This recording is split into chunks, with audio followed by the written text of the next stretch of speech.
Poor little lost heroes. It looks like your luck has just run out. We fight for what's right. Gotta make Dad proud. Hello, this is Dolphin here for the weekly Dolphins Dive feature on Handelabra Games. Where's my... Nope, that's not it. Where's my blurb? There it is. Handelabra believes in civil rights for everyone and in being as inclusive as possible, so any comments or activity actively working against that goal is not welcome and will not be tolerated. You can follow us at Handelabra on Twitter, Facebook, and YouTube, and Handelabra Games right here on Twitch. You can follow me personally on Twitter at LouDolphin21, on YouTube search for LouDolphin, and on Twitch I'm just LouDolphin, no digits. Sentinels of the Multiverse is currently available for iOS, Android, PC, Mac, and Linux via Steam, and always via good old analog cardboard and ink. You can get... It's doing so well too, and then I stumble over these words. You can get the game and more info at sentinelsdigital.com. But hello everyone, how are we doing? This is actually not the one-shot. The one-shot featured Unstable Kismet against America's greatest legacy, Golem Unity, Darkwatch Expatriette, some form of Haka, probably Eternal Haka, and some other bunker. Oh, I think this is actually not the bunker I wanted to use. I wanted to use, what was it? Termi-Nation bunker. No! Abort. Just kidding, that's not the game. But you'll notice that the one-shot, it's the same hero team, but not the same variants. I was trying to be clever, but then I failed. I wanted all different. So let's just pretend that didn't happen. We're gonna cut. Take two. I need to get my hairdresser on the scene. I don't really like the fumble. I don't like the blooper in the newsreel there. Where's my agent? I need to negotiate a raise. Whoops. That one, and then that one, and then it was Prime Warden's Haka, and then it was Termi-Nation bunker, which is 3 clicks, and we're in the Enclave of the Endlings. All right. Where's my thing? I don't have a thing. Step. We're live in 3. Poor lost little heroes, it looks like your luck has just run out. We fight for what's right, gotta make Dad proud. Hello, this is Dolphin here for Sentinels Multiverse. Alright, how are we doing today, guys?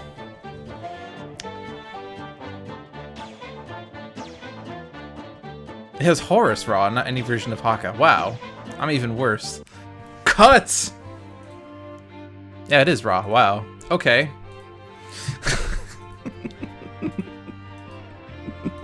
Maybe if I had read that a second ago, I wouldn't have actually hit go game. All right.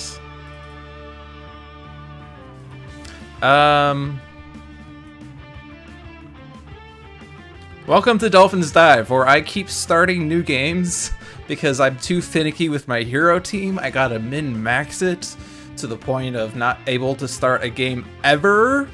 There's only 2 versions of Raw, right? So we can't have any variant there. And then Termi-Nation bunker. Enclave of the Endlings. Alright, so are we good now? Are these all different variants of the heroes? I'm gonna take a moment to pause and make sure that we're good here.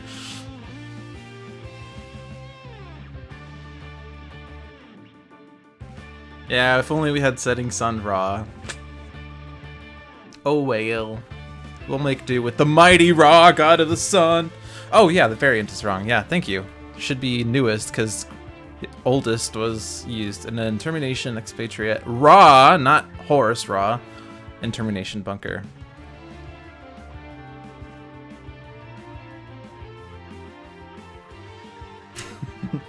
I think we're good now. Think we're good. Alright. Take 3. Action. Power our last little heroes. Looks like you like us just for now. We fight for what's right, gonna make Dad proud. Hello, this is Dolphin here on Handelabra Games, Twitter, YouTube, Facebook, and Civil Rights for Everyone. The Talisman. I didn't actually read the hero cards. I'm not gonna take that back. Enchanted Heirloom. When flipped to this side, restore this card to 7.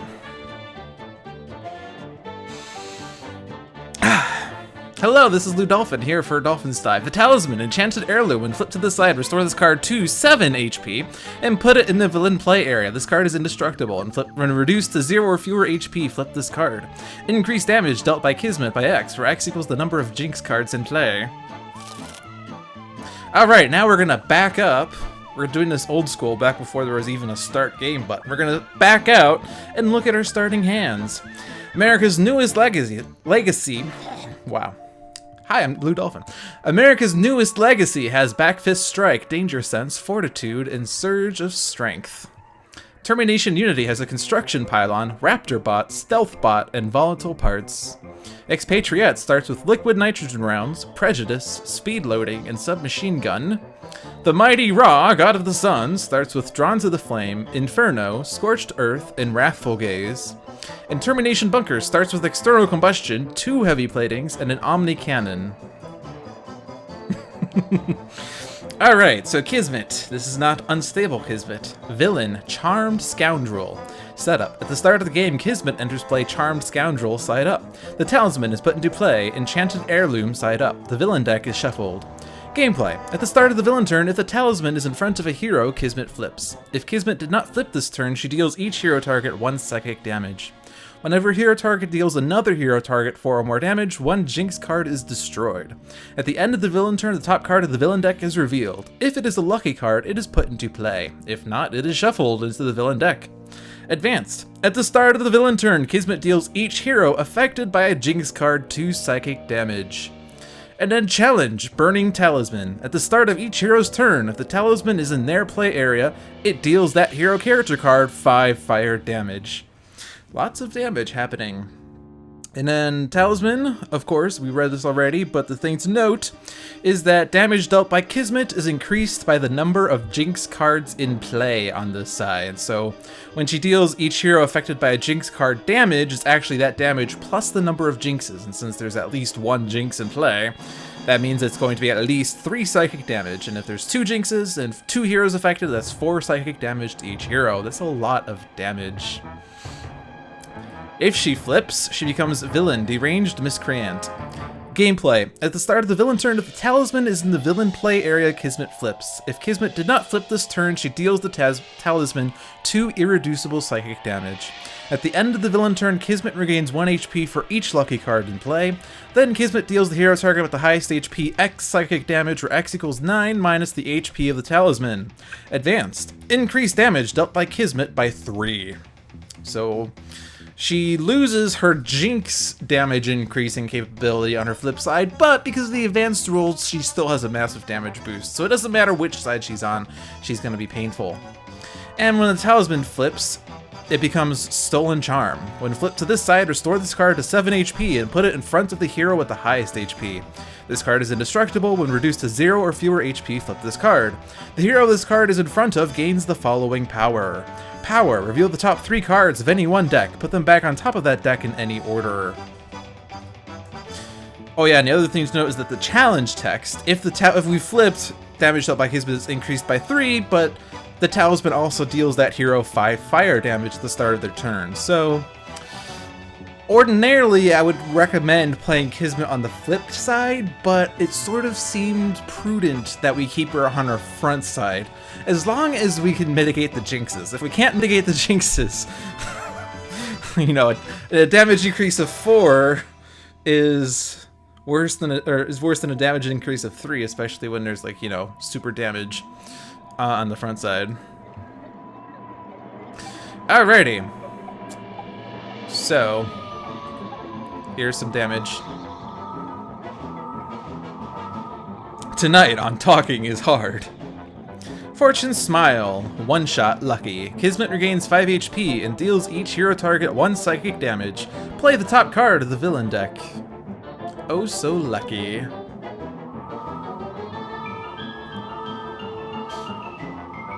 And we get Imminent Destruction.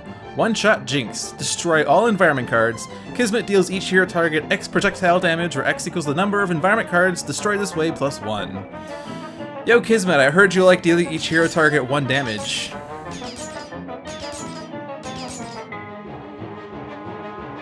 That is not a lucky card, so she didn't play another card, so we have 0 Jinxes in play. That's the good news. And we have a variant of Legacy with a super damage dealing base power. I sort of feel inclined to just wail on Kismet. Disclaimer, damage dealing is a strategy. There was a comment on last week's video that said that it's not a strategy if all you're doing is damage. But hey, I'm doing strategic damage. I mean, I have to do at least 70 points of damage to Kismet at some point in this fight. I dare you to find a way to beat Kismet without dealing 70 points of damage. So, the question is, do I want to play more defensively via Fortitude or more offensively via Surge of Strength? If I get out Surge of Strength, then I could play Back to Strike the next round, and that would benefit from Surge of Strength. If I put out Fortitude, I love putting Fortitude out early because damage mitigation super early in the game keeps your HP totals high. Jeremy would disagree with that premise. The comment actually was with regards to me doing the Jeremy. I was trying to summarize it as damage, but yeah, it's like, it's only strategy if you're not doing the Jeremy, was the comment. I'm gonna opt for more defense though, since she is doing 1 psychic damage to each hero target on this side, so reducing that each round, keep Legacy's HP high. And since I said I don't really want to flip Kismet right now, she currently has a damage increase of 0, and she's not dealing damage to any hero affected by a Jinx. But on the flip side, she does 3 more damage, so I'm just gonna do this. We're not worry about the talisman. You can keep your stinking talisman. And Unity has a construction pylon and 2 bots, which seems like the best approach. Also, Stealth Bot can mitigate all the plink damage, so that's a boost.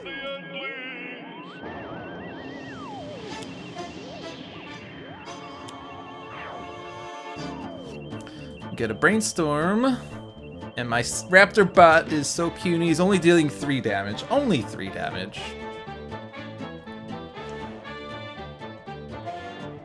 I'm just gonna put this out there to everyone in chat. If you think that I'm not communicating strategy well enough, or if you think that there's not enough good strategy happening, feel free to make a comment here. I'm trying to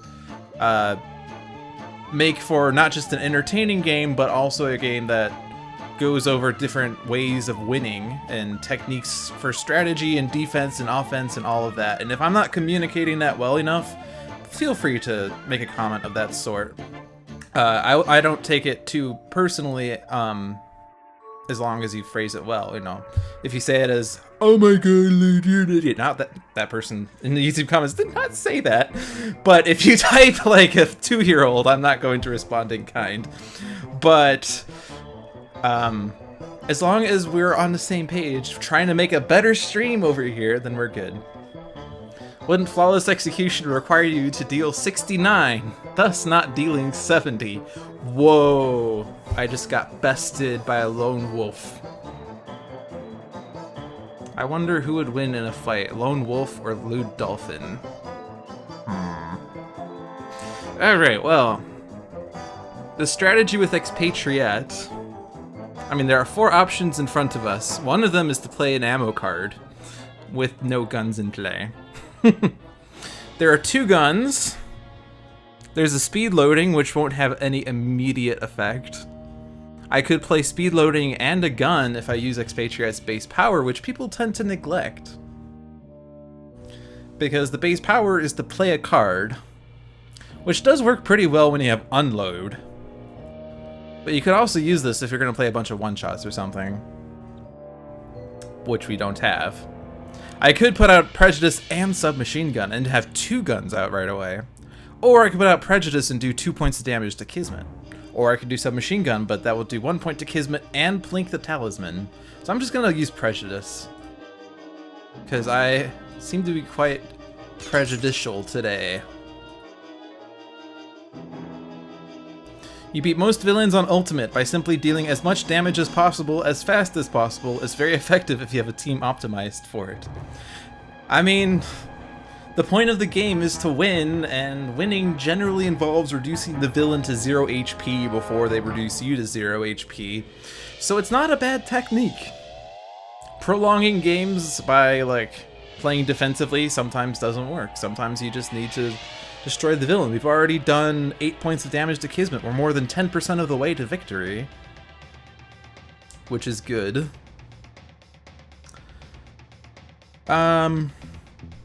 Also, if I do 68 points of damage to Kismet, I could win the game with Wrathful Gaze, so there's that. That's a way of winning without doing 70 points of damage. Lude would win, he has the Banhammer. Hey, I haven't actually stretched my Banhammer muscles. They're kind of flimsy. If I were to try to use my Banhammer, it goes something like...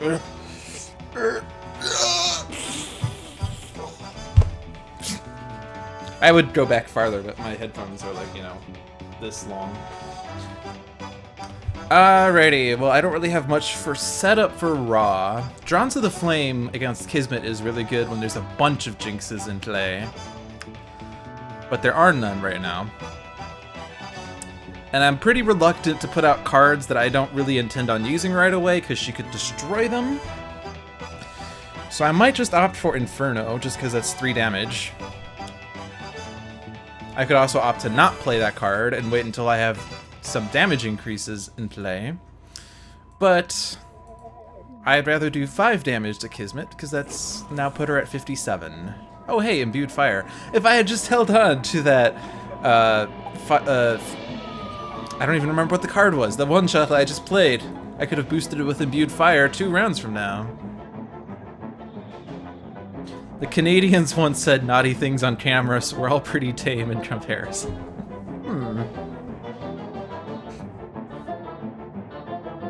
I'm sorry, mate. Sorry, eh? Would you like some donuts from our Tim Hortons? They have a special. You can get a donut with maple syrup for just a toonie. Eh? Okay, yeah, I'm I'm done. Alright. So, Termi-Nation's base power. Destroy one of your ongoing equipment cards. If you do, draw a card, play a card, and use a power in any order. Unfortunately, well, the only card with a power I have on it is Omnicannon, which doesn't have much of an effect without any damage boosts. Like, you could use it without any damage boosts, but without damage boosts, it has no effect. I could put out Heavy Plating and destroy Heavy Plating to play Omnicannon, use Omnicannon, and draw a card. Could put out Heavy Plating, destroy Heavy Plating to play Heavy Plating and draw a card. That would give me 2 cards at least. I could play Omnicannon and destroy it to put Heavy Plating out and draw a card. I could play Heavy Plating and destroy it to play External Combustion. Lots of options here. I think I still wanted to, like, so, like, I would put out Heavy Plating. I might still do that, but we do have Stealth Bot out, which is a little better than Heavy Plating. If I was Canadian, I'd have apologized for the accent. Sorry. Here, let me get the door for ya. I insist. The Canadian standoff. Alright, well, I'm gonna just do a Heavy Plating and destroy the Heavy Plating to play a Heavy Plating and draw a card. Actually... Oh, recharge mode. I was gonna say if I draw a card that had a power on it, but I should have drawn a card first. But oh well. Recharge mode, ammo drop. Termi-Nation Bunker is a nice way of ending a turn in recharge mode. Fun fact. Erded, the last Norded. At the end of the environment turn, this card deals the non-environment target with the second highest HP, 2 melee damage, and 2 fire damage. And Legacy with the Fortitude would prefer to take that. I could redirect it to Stealthbot, but Legacy already has a Fortitude. And now Stealthbot eats up these 1 damages.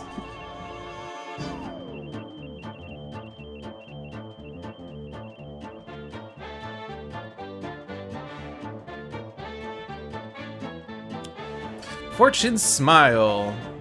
We already saw this one. So now we have to do more than 70 points of damage in order to win the game. Because 5 of our points were taken back.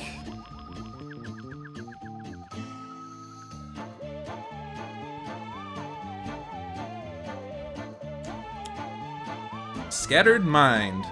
Ongoing Jinx. Play this card next to the hero with the most cards in hand. Whenever that hero deals damage, their player must discard 1 card. And everyone is tied except for Unity. Except Bunker is currently the least likely to deal damage at this point. His only damage dealers are External Combustion and Omni-Cannon. And External Combustion with Scattered Mind is actually a pretty bad combo. But if I put Bunker in recharge mode, actually it's pretty interesting. He'll have damage reduction of 2, and he'll draw an additional card in his turn. I'm gonna stick this on Bunker. And we have a lucky card, Violent Trickster. 1-shot lucky. Each player discards 1 card. Kismet deals the hero target with the lowest HP 2 melee damage. So we're losing cards. Kismet did negative damage to herself. That's how that works. Well, I like Danger Sense, but I think I'm gonna ditch it because I have damage dealers and a Surge of Strength. Unity probably wants that Brainstorm. Expatriette wants to keep that ongoing destruction.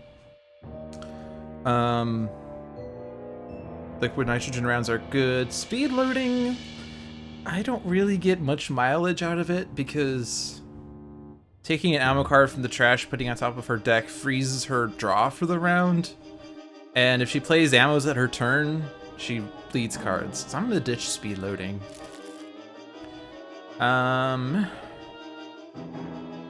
Who uses Wrathful Gaze, honestly? And I don't think that External Combustion is gonna get much mileage right now. And save the Raptor Bot! Alright, so now let's get the damage augment out. So now we have reduction and increase on legs. And bolster allies. And then Unity would rather play her Brainstorm than skip her turn. We get a powered Shockwave and a platform bot. We can ping the Kismet. And we'll ping Erded. I've kind of neglected Erded in that previous turn, but with 13 hit points, I would probably just not want to focus on it. That's 13 hit points I could do on Kismet. Talisman is fine. So if I destroy a Golem, I'd have to lose Raptor Bot or Stealth Bot. We don't even have a Golem in my trash to put into play, so I'm not going to opt for this. I draw a Supply Crate, and my Raptor Bot will now put Kismet at 54 hit points! Yeah, Wrathful Gaze does have a lot of use. I was just kidding when I was discarding it, but I value these other 3 cards more for the time being. Wrathful Gaze gets a lot of mileage against targets that are either immune to damage or have damage reduction, which isn't necessarily going to be a thing in this fight. Maybe the environment could. Yeah, the environment could have damage reduction, but if Raw could deal 2 damage with the power, or he can destroy a target with 2 damage with the power, or 2 HP with the power, I would rather do the damage.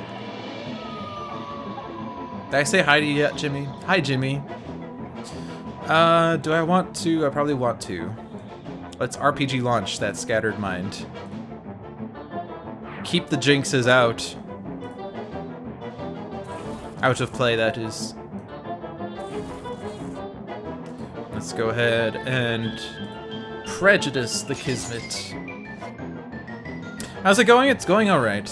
Hey, I got speed loading back.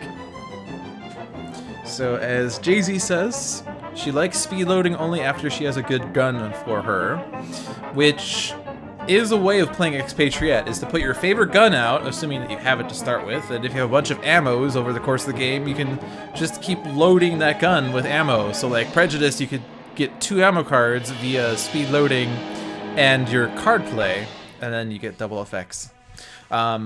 Which actually isn't too bad of a thought, but I only have 1 ammo card in my hand, and I don't have too many cards in my hand anyway, so that's more for a late game, super heavy strat. But hey, Imbued Fire. Now, you do have to be careful because this increases all fire damage by 1, and Erdid does do fire damage, so that will be increased by 1. But Kismet on this side doesn't do... Actually, most of her damage is projectile or psychic anyway, but on the flip side, or rather on both sides, the Talisman does do fire damage. Does she do fire damage via one-shots? It does not look like it. So let's go ahead and imbue the fire. And keep wailing on Kismet. We're almost halfway there.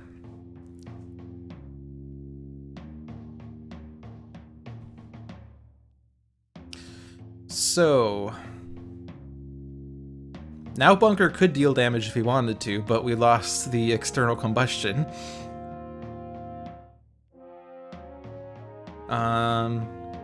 I sort of want to go in recharge mode. Because cards. The question is, do I want to use Bunker's base power to do so? Because if he did, he would draw an additional card, but we would have to lose Heavy Plating or Ammo Drop or Omni Cannon. Ammo Drop would be nice, because there are a bunch of cards that we could eventually destroy, but they're all ongoing cards, so we have to be able to destroy ongoing cards for Bunker to draw cards. So I'm just going to play the recharge mode and skip my power.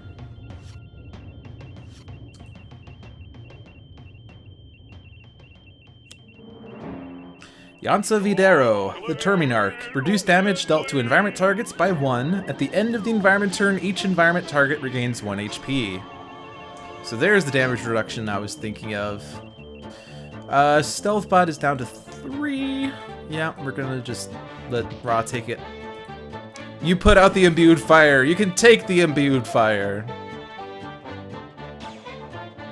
And Stealth Bot can take all this plink damage.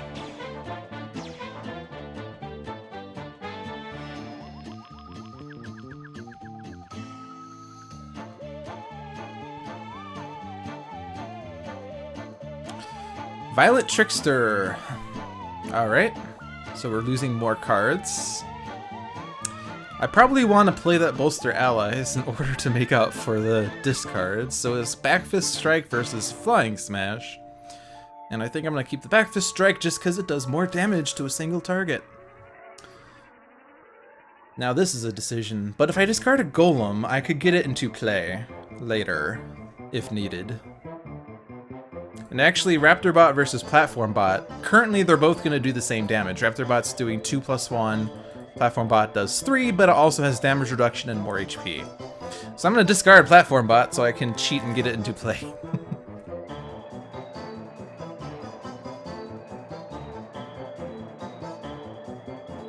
Final Wasteland with environmental allies is hilarious. Because at the start of each turn, you can put more environment targets into play to draw 2 cards. And the heroes are just immune to all of the environment effects. Alright. I like liquid nitrogen rounds. I think it's still speed loading. I'm trying to justify keeping speed loading, but I don't have enough ammo to really profit from it. I mean, speed loading would be a way of getting liquid nitrogen rounds back into my hand repeatedly. But no, I'm not gonna do that. I want to get different cards. Scorched Earth is currently going to do 2 fire damage. That's a pretty good effect. Living Conflagration, however, does provide for card draws to make up for all these discards. Drawn to the Flame is still going to be eventually, maybe, someday, possibly nice, but I'm going to just discard it, because whatever. And...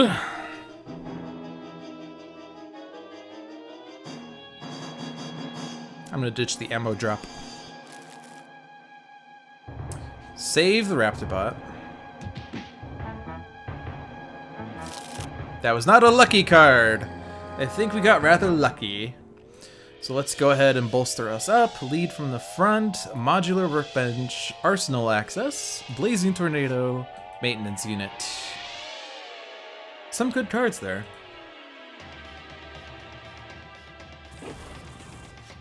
We get a Superhuman Durability. And now, Modular Workbench actually combos really well with Unity's base power. You could discard a mechanical golem to get a golem into play, and then later you could destroy that golem to get the golem you discarded into play instead. I think Supply Crate though, because cards. Construction Pylon, that's good. Now, Mr. Chomps, I like you and all, but let's get Platform Bot out. Hasty Augmentation and Scrap Metal. So, yeah, let's just focus on Kismet. I don't want to do 25 damage to Yansa Videra when it's reduced by 1 repeatedly, and I don't want to do 11 damage to Erdit when it's reduced by 1 repeatedly. Am I looking forward to the RPG? Yeah, I've not really played like tabletop RPG games.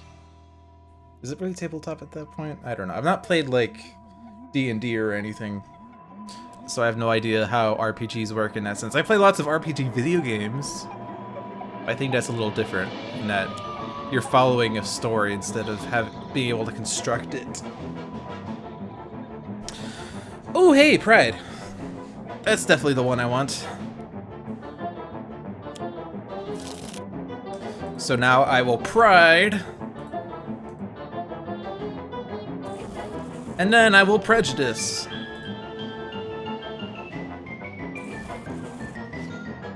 Unload.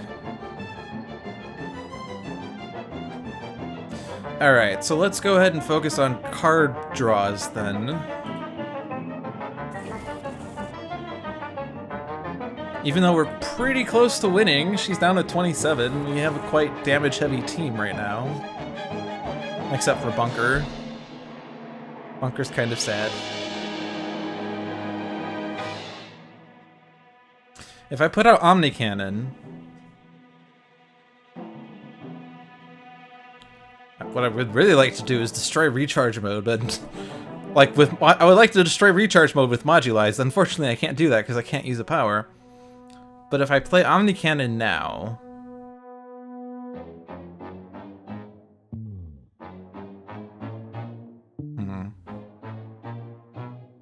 I'm trying to think how I could also incorporate Modulize. I could destroy Heavy Plating to play Omnicannon. I could use Omnicannon's power for 1 damage because of Imbued Fire. I could draw another card, and that will give me more cards to put under Omnicannon someday.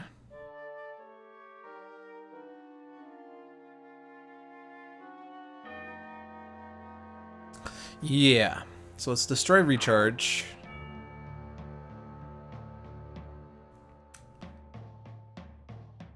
Yeah, I'm gonna just go ahead and destroy Heavy Plating. So destroy the plating. I will draw a card first. Decommissioned Hardware. Which is nice because I could put that plating back in play.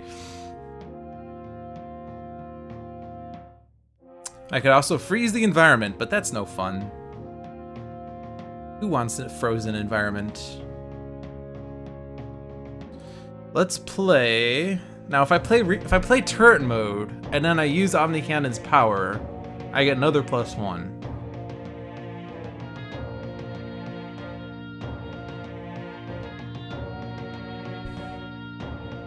Yeah, whatever. I'll just do two. I'll do 2 points of damage versus 1. I still have the 3 cards I could put under Omni Cannon the next turn, so it doesn't really matter. Frezit, the last Perennian. At the end of the environment turn, this card deals the non-environment target with the second lowest HP 3 energy damage. When this card is destroyed, play the top card of the environment deck. Oh hey, Kismet, you're the second highest. Worked out pretty well that I did that, because otherwise, no, it should have been tied with Expatriette, so it would have been a tie still, and I could have still selected Kismet.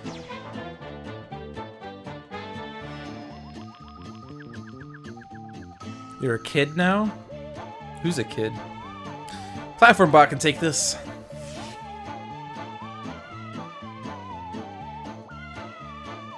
Plink, plink, plink, plink, plink, plink, plink. Hapless Strike. One shot lucky. The hero target with the highest HP deals the hero target with the lowest HP 2 energy damage. That's a little tragic.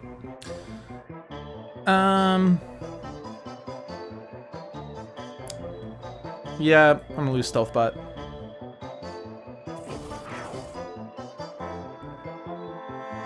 That's not a lucky card. So now let's just end it.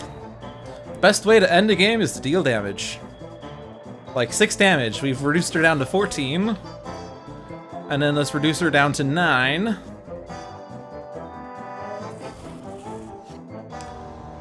And then, what can we do here?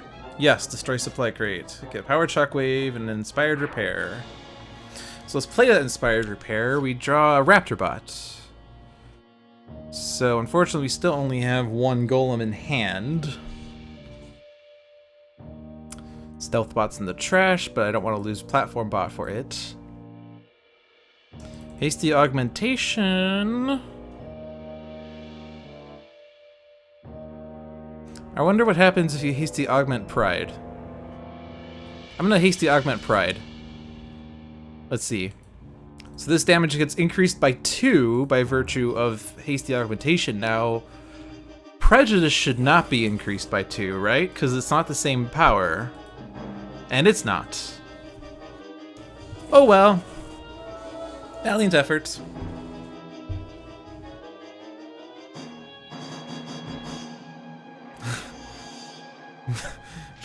Ultimate Iron Legacy. Viewer's choice.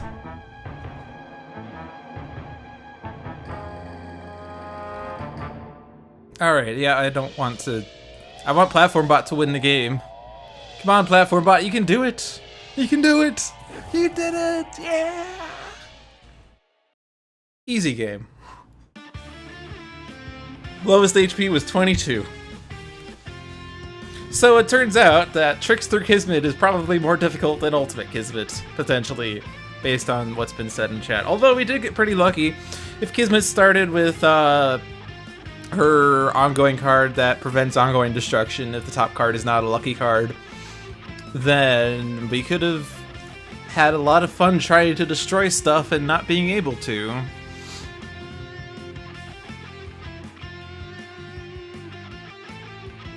But yeah, it was a pretty well played game, if I can say so myself.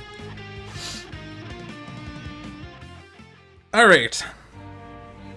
So, unfortunately, I do not have the graphic ready for this, but I could cheat. Hey, it's the old thing out. It's time for wait, where's it? Viewer's Choice. Alright, back to this layout. So, the rules of Viewer's Choice are as follows. You get to choose the game that is played. The way that works, I ask a question in chat. I type the question into chat so as to not make it difficult for the people who are watching with various amounts of chat or video delay. Also to make it cleaner for me to see what the answers are. The first response that gets 2 votes is what we go with. And what's been working out pretty well is for me to choose, first off, solo versus team, then the villain or villains, then the heroes. For each selection, if there's a variant, I then ask which variant we play with, then I choose the environment, and then we go over the difficulty options, and then we choose the difficulty. Also for the variants, I read out the different powers that we're all well informed as to what these variants are, because not everyone is as well versed in Sentinels lore as the average Handelabra. So, first question, solo or team?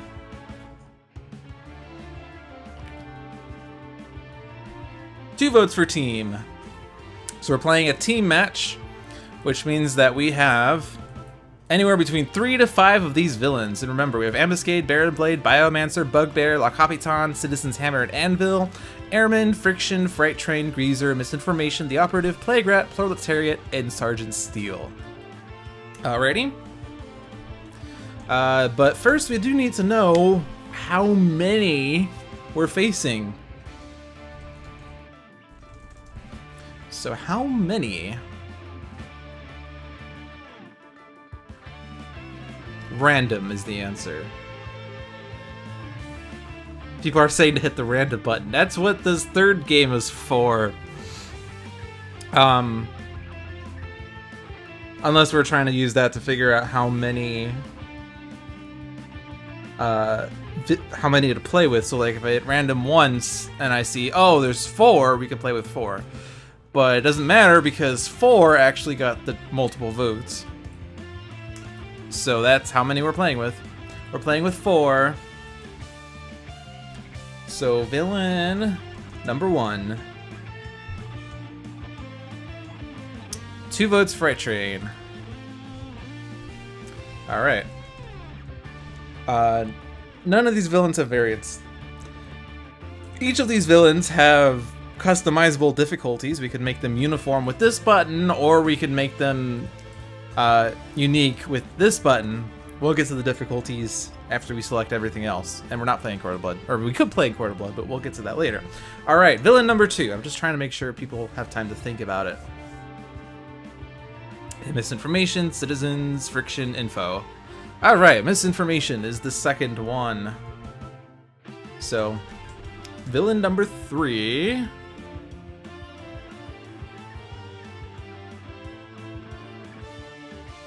Hammer and Anvil, Capitan, Biomancer, Citizens. Alright, Citizens, Hammer and Anvil. Also, I just remembered that if you try to type the same thing twice, Twitch gives you an error because of the last message being the same as it was 60 seconds ago. So if you're going to make a vote, and it's going to be the same vote because you're picking the same hero or same villain or whatever, try to add an extra character or something. Put ellipses at the end, put an exclamation point, put a squiggly, type it in all caps, put a kappa at the end. Just do something to vary it up. I could have done this better if I alternated heroes and villains, I suppose. But I guess it wouldn't help for the solo match. Alright, now that I've waited long enough for that message to be sent out to all the players... Biomancer, please, thank you, Tilda, Kappa. Friction Steel, Biomancer, Operative Steel. Sergeant Steel. Alright. Hero number 1. Ranger. Also, I should pull up the list of heroes, and wow, there's a weird gap there. Why is Fanatic before Expatriette? That's... okay. That was a bit buggy. Actually, I think Guise was hiding underneath Expatriette even, or Expatriette was over top Guise. Let's see if there's been an answer. Ranger, not a vote, not a vote. Guise, Ranger. All right, Chrono Ranger wins. Chrono Ranger has no variants yet. Best of times, Chrono Ranger, not yet in a video game. Can't wait to play with him in the video game. That seems like an exciting power when used well. I was gonna read out all the heroes, but there's way too many. I'll just keep scrolling the screen, so if you're unfamiliar with a hero, just call out whatever name you see first. Hero number 2. Scholar Setback 0, 0. We have an absolute 0. And he has 3 variants. He has his base, Thermodynamics, Power, absolute 0 deals himself either 1 cold damage or 1 fire damage. He has Elemental Wrath, Power, absolute 0 deals 1 non-hero target 2 cold damage. And he has Termi-Nation, Violet Shivers, Power, until the end of your next turn, increase all damage dealt to and by absolute 0 by 2. So, base, Elemental Wrath, or Termi-Nation, absolute 0. Termi, Wraith, base. Termi. Alright, that vote got through. Yeah, just wait for the question to be posed, just so I can have a clear line. But yeah, it's 2 votes Termi either way. So we're playing Termi-Nation absolute 0. Hero number 3. Sentinels, guys. Guys. Of course it is. Alright. Base guys. Power. Draw a card or play a card. How to choose! Also, Guise deals 1 target, 1 melee damage. But who? And Santa Guise. It's gift miss time! Power. Put the top card of each hero deck face down in their play area. Power. 1 player may flip all face down cards in their play area, treating them as if they were just put into play. So base or Santa Guise? Base, base. Alright, we're playing base. It's August, it's not Christmas. Christmas in August, please. Christmas in July I can get behind, but not Christmas in August. Hero number 4. Setback, Sentinels, Fanatic, Skyscraper, Scholar! Setback is the vote. Nope, not Scholar. Setback is the vote. Yeah, Setback is... Wait, hold on. I'm seeing too many S's. It's getting me confused. Setback, Sentinels, Fanatic, Skyscraper. Okay, those first 5 are distinct. The 6th one was... Okay. So, Setback, base power, risk, add 1 token to your unlucky pool, play the top card of your deck. We also have Dark Watch Setback. Power, remove 1 token from your unlucky pool, reduce the next damage dealt to a hero target by 2. So we're gonna play base or Dark Watch Setback. 2 votes base. It's a very basey game, except for Absolute Zero. He didn't get the memo. Alright, so far we have Fright Train, Misinformation, Citizen's Hammer and Anvil, Sergeant Steel versus Chrono Ranger, Termi-Nation Absolute Zero, Guise, and Setback. And again, we have that display bug. These are the environments. There are many environments. I'm not going to read these all out.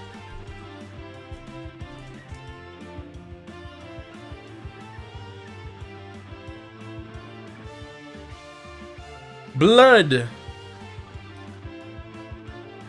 I assume that means court. Court of Blood. Is there another blood? I'm thinking Bloodstorm Coliseum, but that's not a environment. Yeah, it has to be Court of Blood. So, now for the tricky questions. We can do this individually. And I will, just to make it really hard for the YouTube transcriber. Fright Train. Advanced. Increase damage dealt by Fright Train by 1. Challenge. As long as Fright Train is a target, redirect all hero damage to Fright Train. And Ultimate is, of course, the mix of Advanced and Challenge. So Standard, Advanced, Challenge, or Ultimate Fright Train.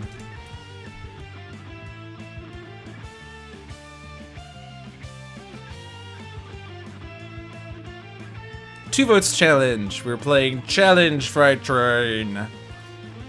There we go. Misinformation. She only has advanced because she has no challenge text yet. In fact, I think the remaining villains don't have challenge text. So the question is only standard versus advanced. And the advanced rule here, reduce damage dealt by hero targets by 1. So standard or advanced misinformation. 2 votes standard. Good boys. Good boys. I don't know why I'm saying boys. Good boys and gals.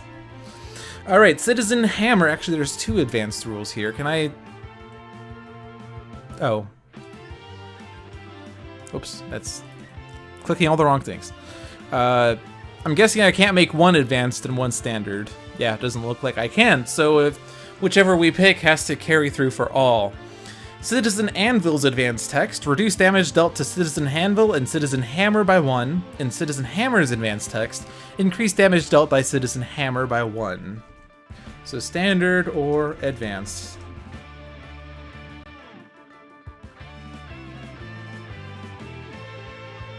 Two votes standard. And then we have Sergeant Steel, advanced. Increase damage dealt by Sergeant Steel and agents by 1.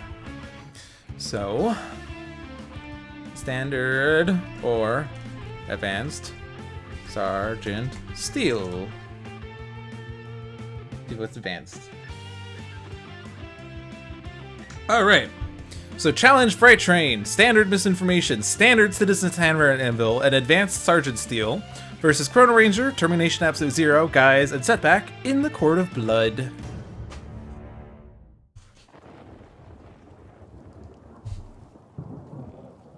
Chat is not complete monsters today. All aboard! The freight trains are coming!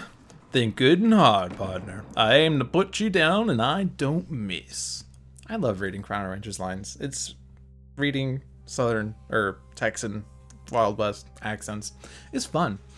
Alright, Chrono Ranger is starting with a Dead or Alive, Hunter and Hunted, Neurotoxin Dart Thrower, and the Masada. Termi-Nation Absolute Zero, starting with Cryo Chamber, Horror Fire, Modular Realignment, and Sub-Zero Atmosphere. Guys, starts with Best Card Ever! I can do that too! Selling out!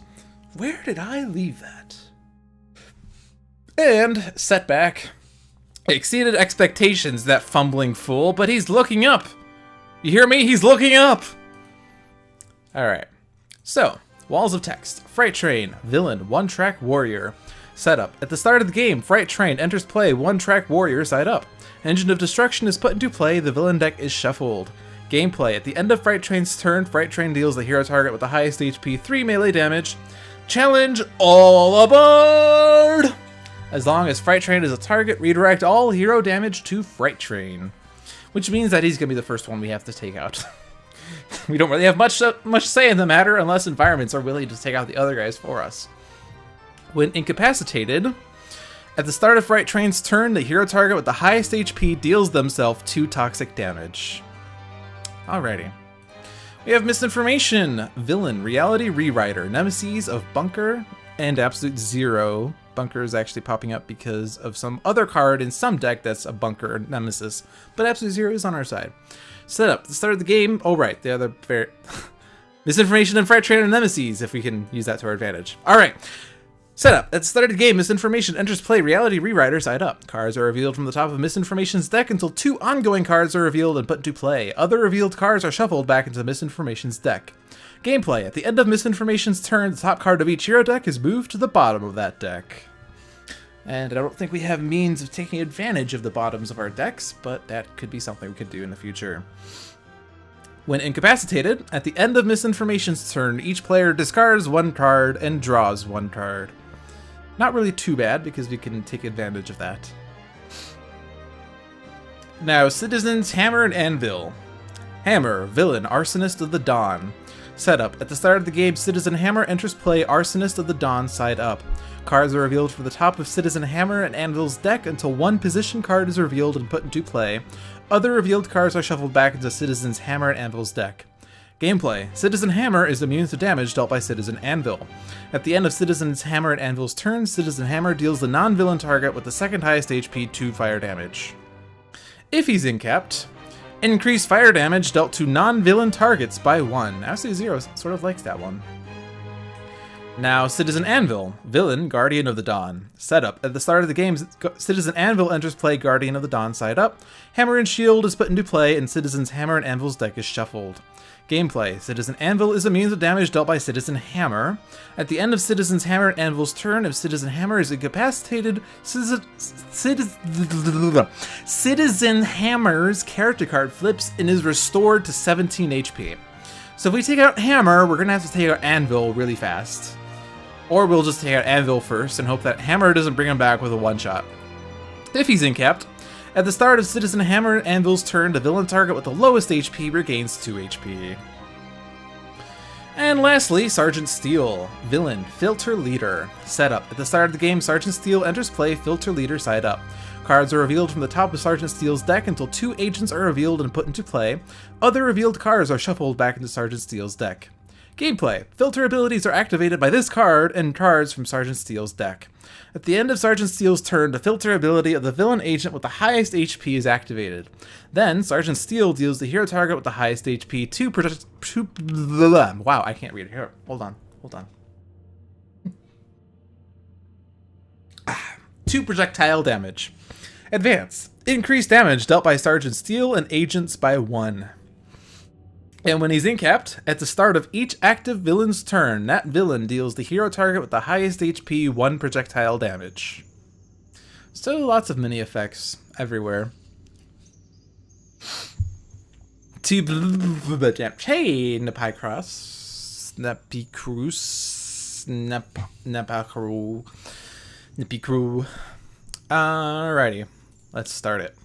Engine of Destruction, ongoing. Increase damage dealt by Fright Train by 1. Increase the first damage dealt to Fright Train each turn by 1. Internal Collapse, ongoing. At the end of Misinformation's turn, each player destroys one of their equipment cards. If no equipment cards are destroyed this way, destroy this card. Then each player may move 1 card from their trash into their hand. Heroes Unallied, ongoing. Whenever a hero target deals damage, redirect that damage to the hero target with the highest HP. Then destroy this card and play the top card of Misinformation's deck. Not too bad with Fright Train's challenge text. Cover Fire, position. When this card enters play, destroy all other position cards. Reduce damage dealt to Citizen Hammer by 1. The first time Citizen Anvil is dealt damage each turn, Citizen Hammer deals the source of that damage 2 fire damage. And Hammer and Shield. Relic. Reduce damage dealt to Citizen Anvil by 1. At the end of Citizen's Hammer and Anvil's turn, Citizen Anvil deals the hero target with the highest HP 2 melee damage. Mega Gunner. Agent. The first time Sergeant Steel or an agent is dealt damage by a non-villain target each turn, this card deals that target 1 projectile damage. Filter. Increase damage dealt by this card by 2 until the start of Sergeant Steel's turn. And Field Inventor. Agent. Increase damage dealt by Sergeant Steel and agents by 1. Wow, he's just another copy of the advanced text. Filter. Discard the top 2 cards of each villain deck. Increase the next damage dealt by Sergeant Steel by X, where X equals the number of one-shots discarded this way. Oof. Those are terrible cards. Oh, hey! Greetings to Gen Con! Is that the only Gen Conner? Because Nepicross did something that's making me... Okay, yeah. Hey! Greetings to Gen Con! Another letdown. How are you doing tonight, sir?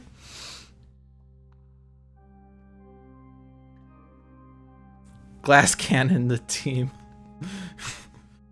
Unstoppable Momentum. One shot. Fright Train deals the hero character card with the highest HP 2 melee damage.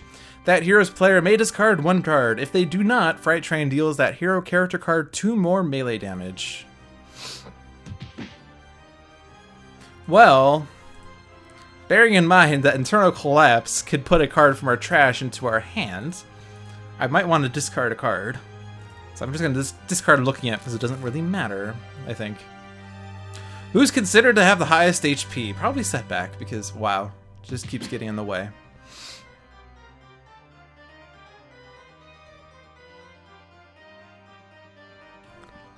Guise is the only character who doesn't have effects that increase damage to himself. Wow. Okay, if I put an equipment card in play, then Internal Collapse is going to destroy it, and it's not going to destroy itself. So I don't want to play an equipment card.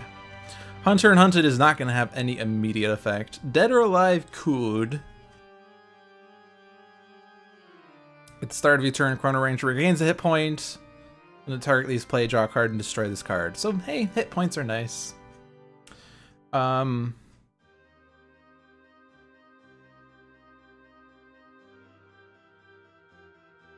question is who to play it on. I'm going to play it on someone. Sergeant Steel probably can get terrible, but so could Citizen's Hammer and Anvil. Misinformation sort of has a nice incapability, but otherwise is pretty easy, and Fright Train is the first target to go. I think I'm going to put it on Anvil. Anvil's the one that... Okay, yeah, so when Hammer is incapped... Wait, if Hammer is incapped... Okay, I'm going to put it on Hammer, because Anvil has to go first. Waiting on Agent Ketchup Rocket to go find dinner. Where's the dinner? So... Let's see. Alright, so it doesn't matter who. Actually, it sort of matters who. Not really. I'm gonna throw this on someone, and then Heroes and Allied goes off first. But then Fright Train redirects it anyway. And then she played a card, and that card happened to be Altered Fates. Ongoing. The first time a hero card enters play each turn, Misinformation deals the hero with the highest HP 2 psychic damage. If damage dealt that way reduces a target to under 10 HP, destroy this card.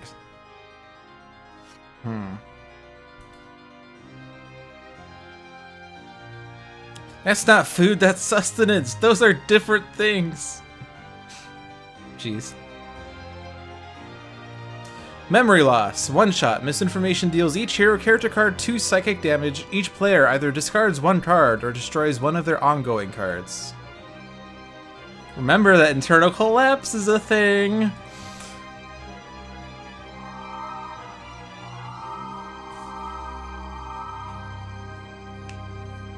So whatever I discard, we're going to end up drawing back, except for Setback. Setback is a question mark.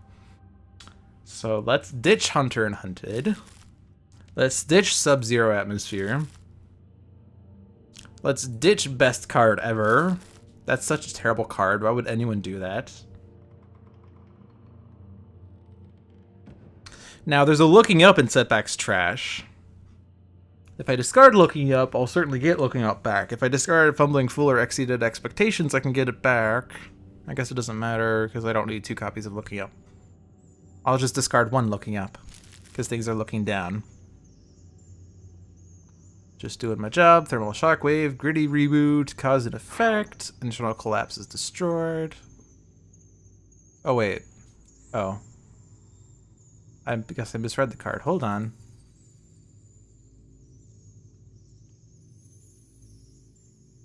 Then... Oh, once your equipment cards are destroyed, then you can move cards from your trash into your hand.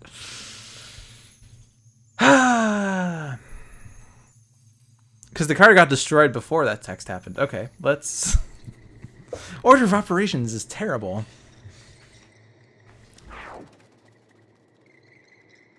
And I didn't rewind far enough. Alright, so now I do have to be careful with what I discard.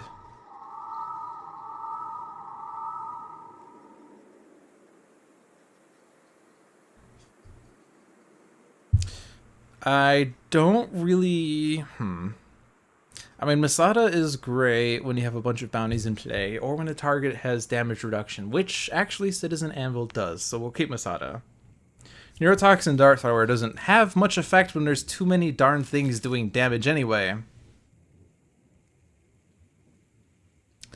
I'm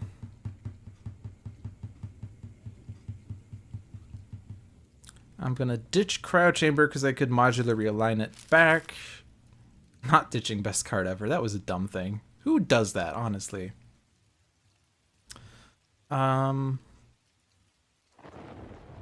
Whatever card I pick, Sanvar is gonna complain, so I'm just gonna ditch one without saying anything and let him figure it out.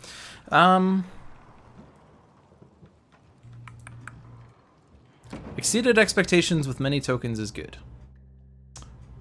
I need to keep looking up since I can't use it. Alright. And then move cards.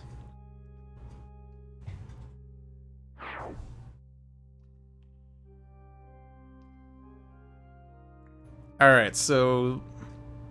I don't really want to use Termi-Nation's absolute... I don't want to use this power. There's too many things doing damage and not enough things for Zero to take advantage of right now. But what I could do is use Horfire. because all of that's going to redirect to Fright Train. Altered Fates with no way to destroy it, and Chrono Ranger in Team Villain mode. This will be a rough game. Please. It's cake. Coolant Blast. Cleansing Flames. One shot. Citizen Hammer deals each non-villain target 1 fire damage. Each villain target regains 1 HP. That is 1 point of fire damage to absolute 0. If this were tabletop, you would have to manually track how much fire damage was dealt to absolute 0 in 1 round. Thankfully, the digital game takes advantage, or takes care of that for us. Alright, guys. So, starting with best card ever. Oh, right. And then that's...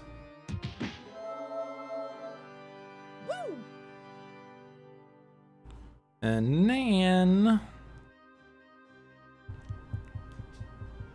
I want to save, where did I leave that for best card ever? Extreme would actually bypass Fright Train's redirect. But I don't really have much to take advantage of.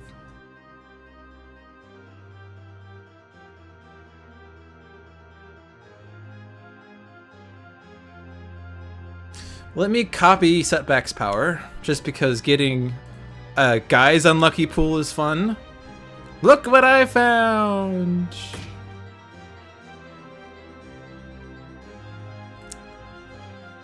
Now, I think I want to draw a card. Say Cheese would do 2 damage, but then the next one will be 1. Yeah. Draw a card. We get Retcon. Now I can destroy ongoings. And a Retcon! I can destroy even more ongoings. Individual Tactics. One shot. If there are fewer than 4 agents in play, play the top card of Sergeant Steele's deck. Activate all filter icons that have not been activated this turn. Infiltrationist. Agent. At the end of Sergeant Steele's turn, play the top card of Sergeant Steele's deck. Filter. Destroy 1 equipment card.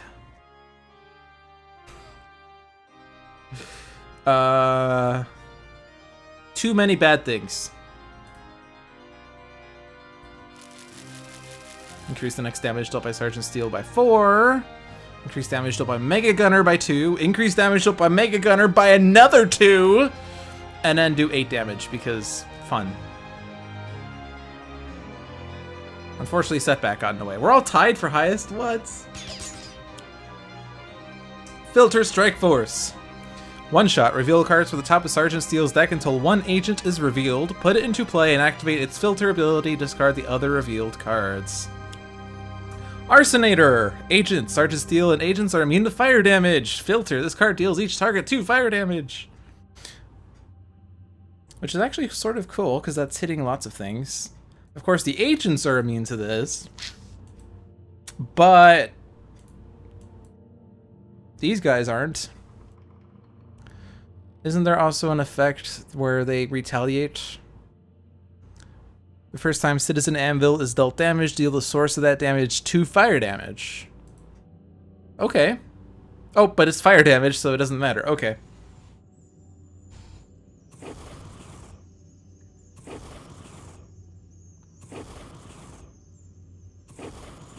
He's not necessarily designed to kill the single target. If he has Danny Boy, he could do spread damage pretty well with multiple bounties in play.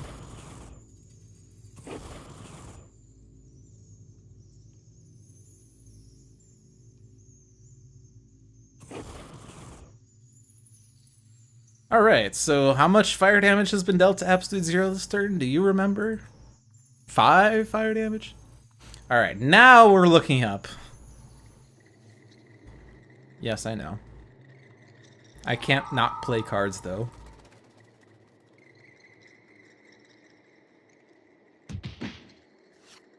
High risk behavior.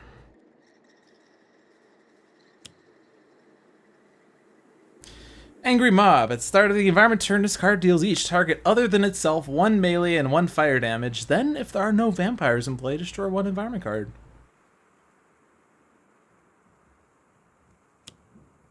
Off the rails. One shot. Fright train deals the hero target with the highest HP 3 projectile damage. Destroy one hero target with 2 or fewer HP. Let's throw this on.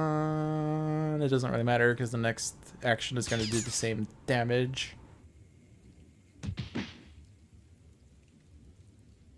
Okay. Got a hit point back. We're in this, boys. And gals.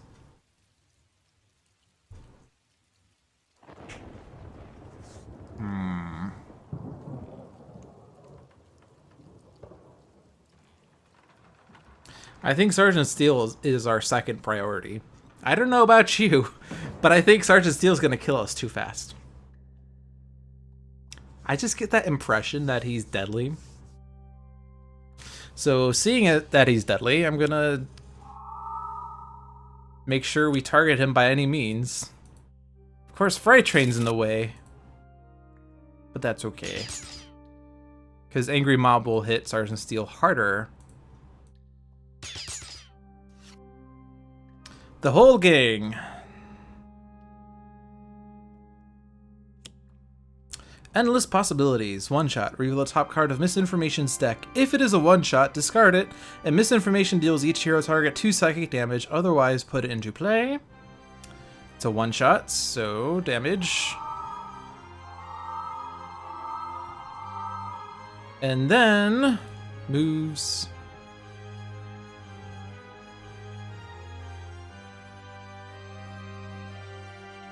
Alright. Coolant Blast. So, how much damage has been dealt? 5! That's awesome. Frostbound Drain. Wildfire. Position. When this card enters play, destroy all other position cards. At the end of Citizen Hammer and Anvil's turn, Citizen Hammer deals each non-villain target 1 fire damage, and Citizen Hammer and Anvil regain 1 HP each. Who's considered to have the second highest? Angry Mob! Although I could have put it on absolute 0 to get the fire boost, but whatever.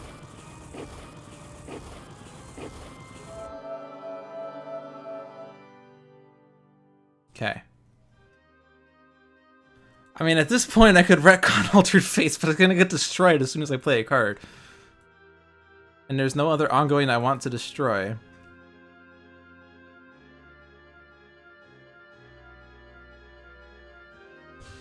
I could destroy Angry Mob, but I want to keep Angry Mob.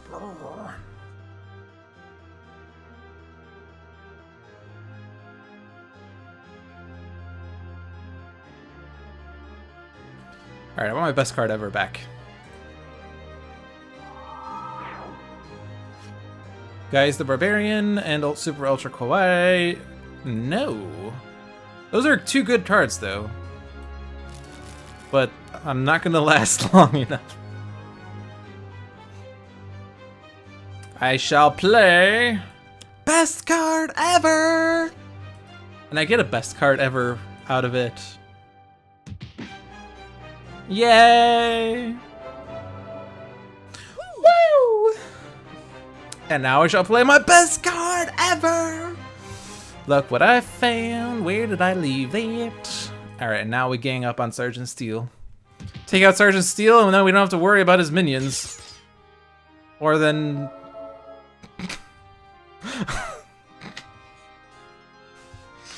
Oh, Mega Gunner. Oh, Mega Gunner. I thought Guise was dead. Yeah, he has a 2+1s and a 2+2s. It's only the first time that they're dealt damage each turn. Alright, so... yeah, whatever. Look what I found. And then... damage Sergeant Steel.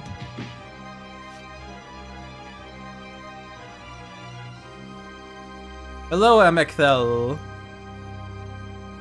Bomb Specialist. Agent. Whenever Sergeant Steel deals projectile damage, he also deals the same target 2 fire damage. Filter. This card deals the 2 hero targets with the highest HP, 2 projectile damage, and 2 fire damage each. So shall we deal each target 2 fire damage, or shall we increase damage dealt by Mega Gunner by 2? I don't think it really matters. I think we're dead. Now we'll do Mega Gunner.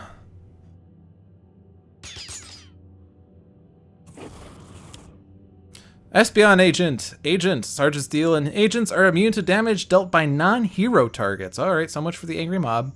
Filter. Discard the top card of Hero deck. If the discarded card was a one-shot, discard deals that deck's hero character card 2 projectile damage. Alright.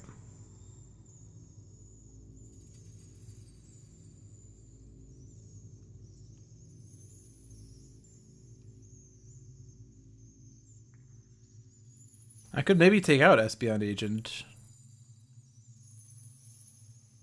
And then Angry Mob would do 4 points of damage to Sergeant Steel. So I'm gonna have to do that. Exceed the expectations. So do this. Be dealt a bunch of damage. Survive. And then Espion Agent. This is going to be a waste of damage, but that's okay. I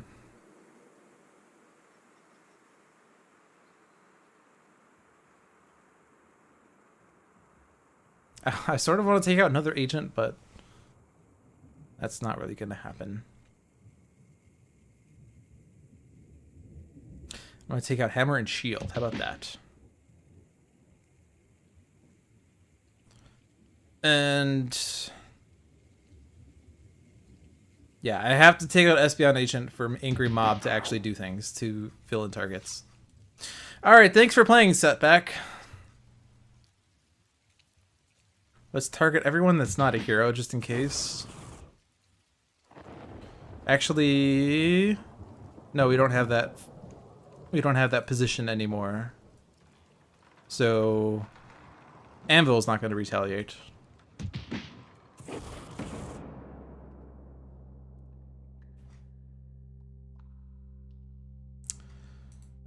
The first time Sergeant Steel or an agent is dealt damage, so I'm gonna hit Sergeant Steel first, although I think your mob will still survive.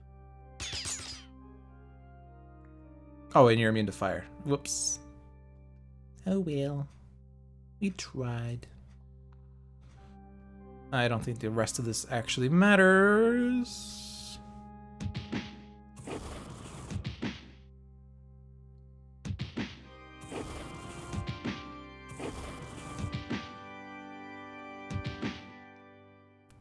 Hey, Chrono Ranger's the one that's gonna survive.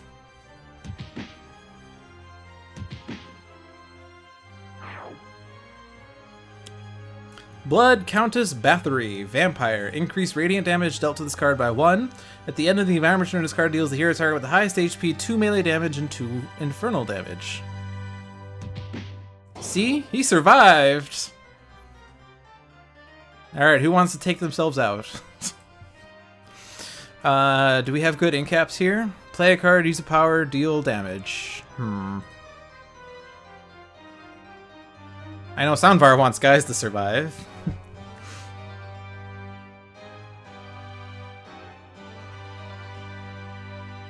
Tonight on Filter Kills Everything. This is why we can't have nice things. Can I at least take out Sergeant Steel? Maybe? No, I can't. Even with Hunter and Hunted, I can't.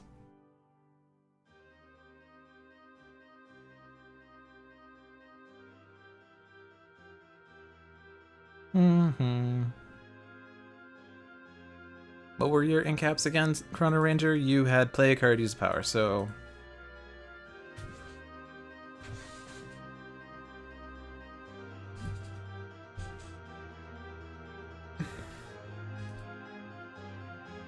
Whoever hits Sergeant Steel gets killed by Mega Gunner. My only thing that I'm thinking about right now is taking out Sergeant Steel. Can I somehow beat Sergeant Steel? If I can do that, this game's a victory. The problem is the first time we do damage to him, unless it takes him out, it's gonna do 6 damage. Those aren't really too good. We don't have HP recovery effects with Guise. We don't have damage augments because someone decided to discard Guise the Barbarian. I could Where Did I Leave that to get Guise the Barbarian. Then I could play Guise the Barbarian, and then Guise the Barbarian will destroy itself.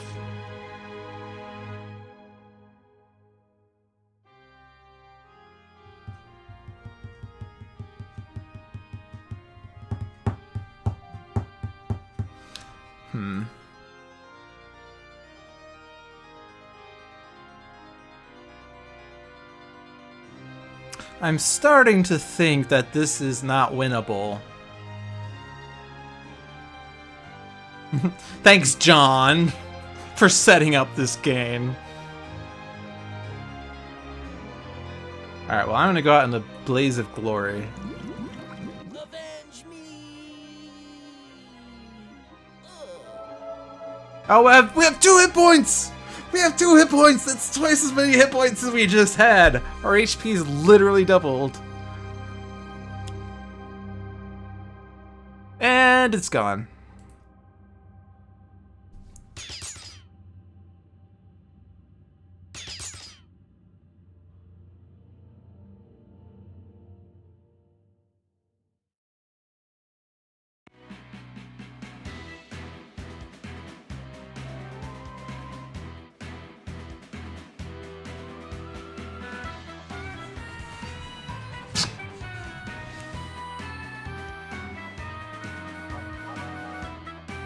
Might as well listen to this.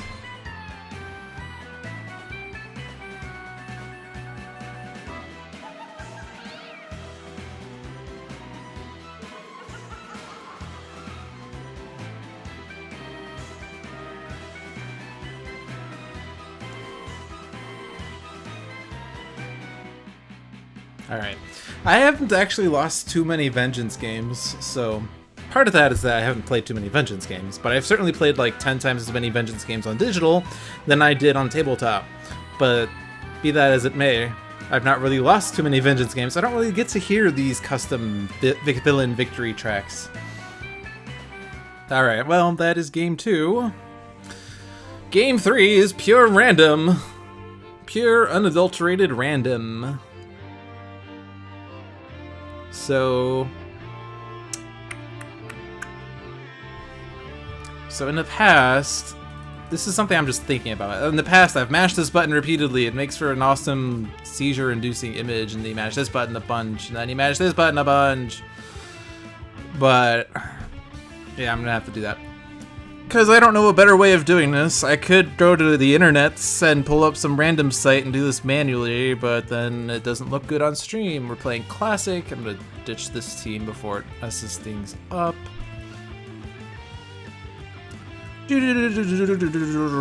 Buttons, buttons, buttons! Misinformation's return. Against Darkwatch, Setback, Omnitron-U, Raw, Horus of Two Horizons, Scholar of the Infinite, and Darkwatch Expatriette in Freedom Tower. Buttons, buttons, buttons, buttons, buttons, buttons, buttons, advanced. So increase damage dealt to hero targets by 1, and reduce damage dealt to misinformation by 2. Fight!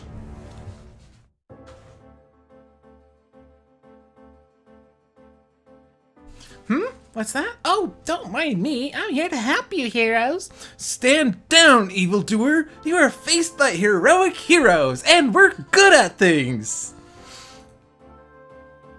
Alright. Oops. Darkwatch Setback starts with Cash Out, Karmic Retribution, Looking Up, and Reckless Rush. Omnitron-U starts with a Blade of Coding, Disruptive Flechettes, Electro Deployment Unit, and Slip Through Time. Raw, Horus of Two Horizons, Drawn to the Flame, Excavation, Fire Blast, Imbued Fire. Scholar of the Infinite, Expect the Worst, Get Out of the Way, Keep Moving, Know When to Turn Loose. Darkwatch Expatriette, Assault Rifle, Incendiary Rounds, Speed Loading, Submachine Gun.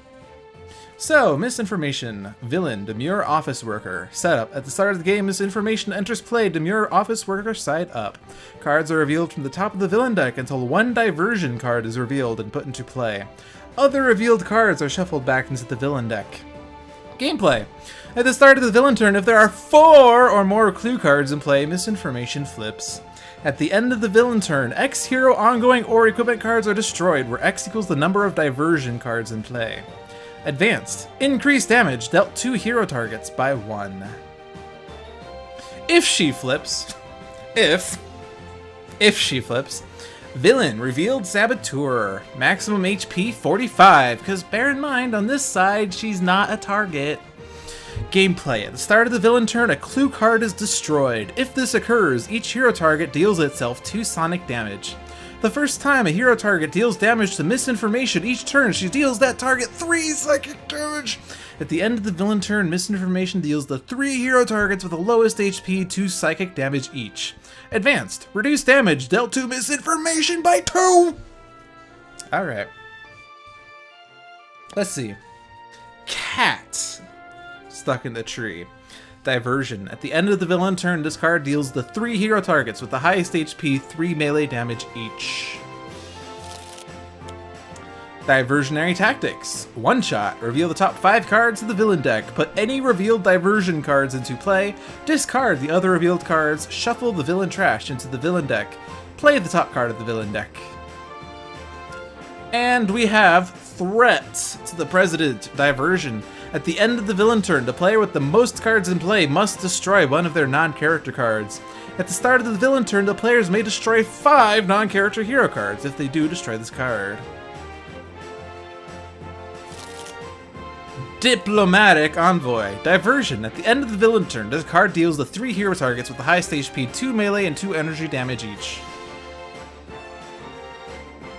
So that's good. We have 3 diversions in play. All we need to flip her is 4 more. 4 more clue cards in play.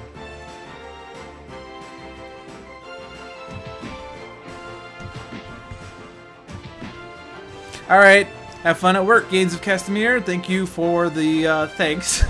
You're welcome, I guess, is the better word.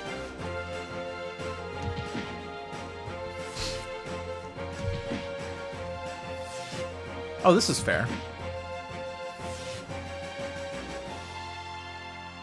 Alright, well. One of the ways of coping with Threat to the President is to destroy it as soon as you can by playing a bunch of cards that you can use to destroy it with. So all of these nice cards we have, they're gonna go bye-bye. But first, I'm gonna take out the diversions that are terrible. This one's the worst. Looking up.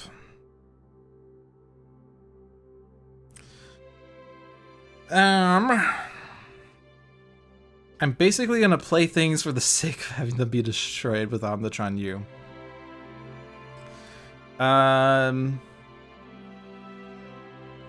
A Blade of Coding. And I would play Electro Deployment Unit. I'm gonna play Slip Through Time. Technological Advancement.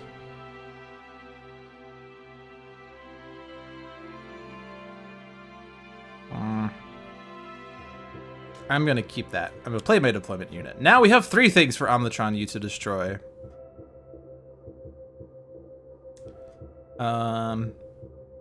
Drawn to the Flame, and then things. Solar Flare, Flesh of the Sun God, Scorched Earth. Unfortunately, none of these things are doing fire damage. Excavation is pretty weak. Solar Flare, I doubt I'm going to get much mileage out of it.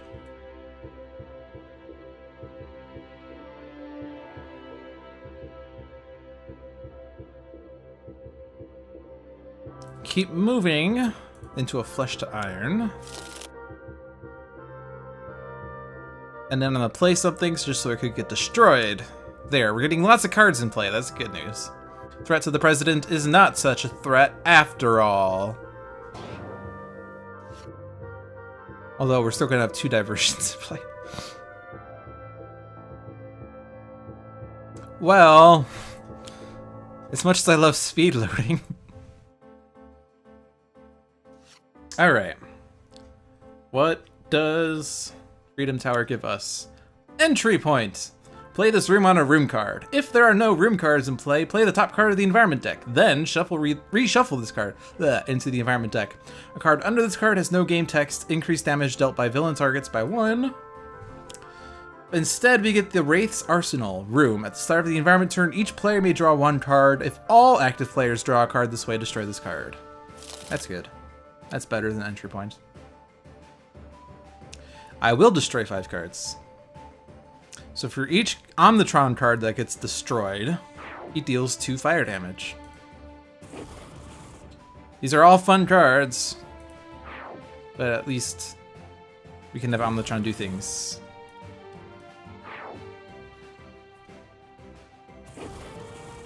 Now, alright, yeah, expect the worst can just go.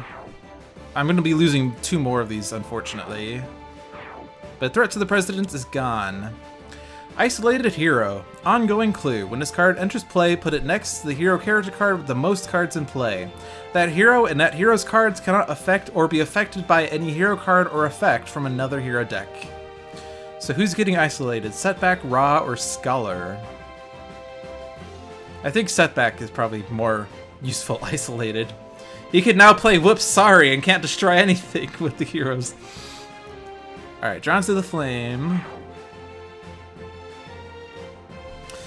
Looking up is like Setback's, or Darkwatch Setback's best way of getting tokens. But he has another one, so we can do that. Okay. I want to keep Flesh to Iron if possible. Keeping Scholar alive is the secret.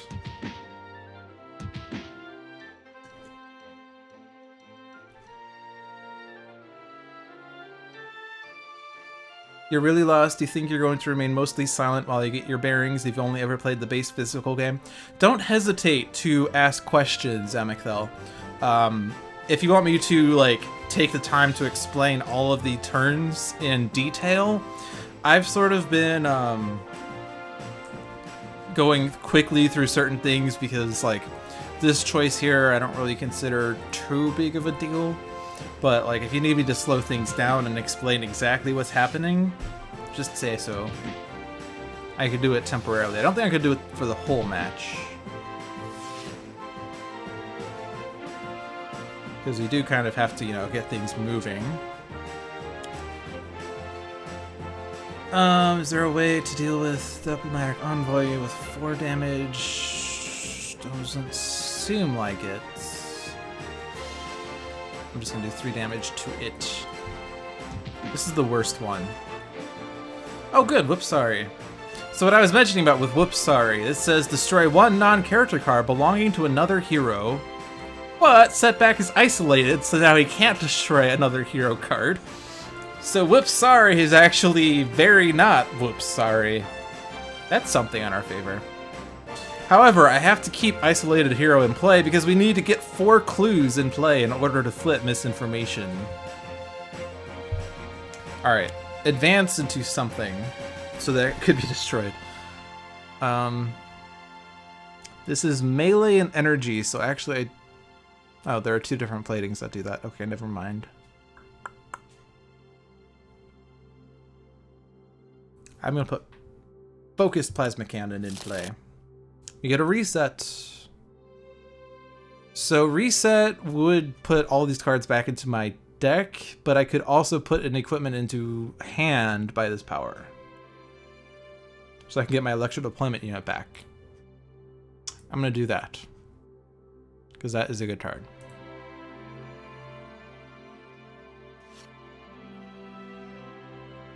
Misinformation sucks. This is true.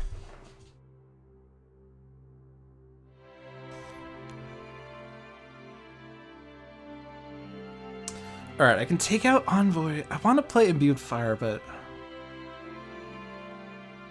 like, Imbued Fire and Flesh of the Sun God on Misinformation's flip side is going to be pretty good. Because then we can destroy clues and not deal ourselves damage.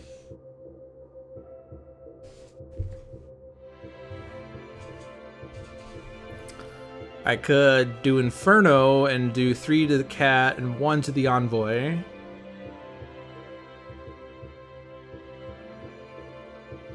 I could do 5 to the cat. And then Scholar could, like, get out of the way or something. To do 4, and then his base power, or he'll do 1, which will put cat down to 4, and then base power would do 2. And then Expatriette has an assault rifle. But Expatriette has an assault rifle, so I don't need to do 1 damage to the envoy.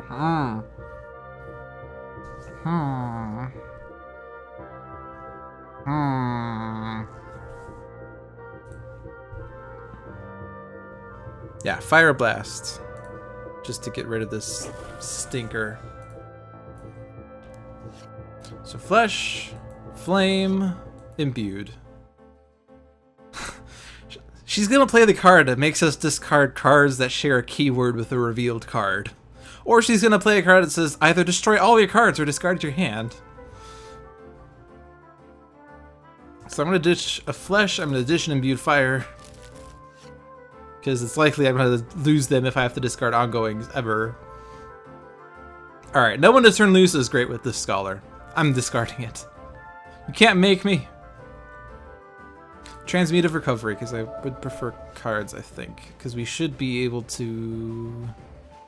No, we won't with this all. No, hold on. Alright, so I'm gonna get out of the way. This will guarantee we can get rid of the cat.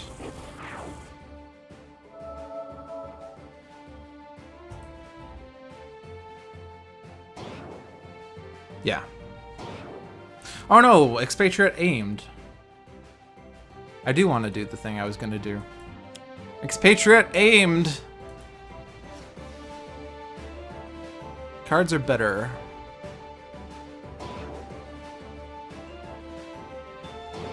Misinformation and Spite are the only bad Sentinels villains.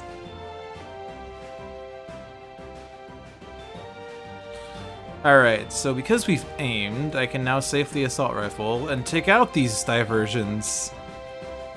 You can't trick me, Misinformation.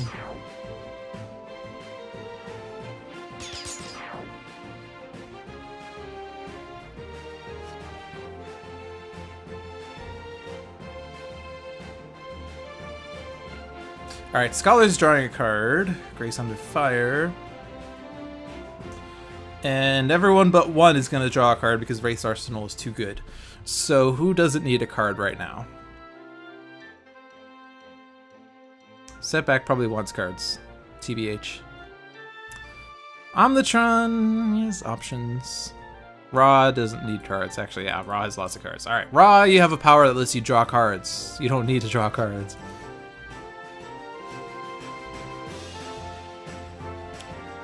Entry point. Well, so much for that arsenal. Concealed Betrayal. Ongoing clue. At the end of the villain turn, destroy one hero, ongoing, or equipment card. At the start of the villain turn, each player may discard any number of their cards. If 5 cards are discarded this way, destroy this card.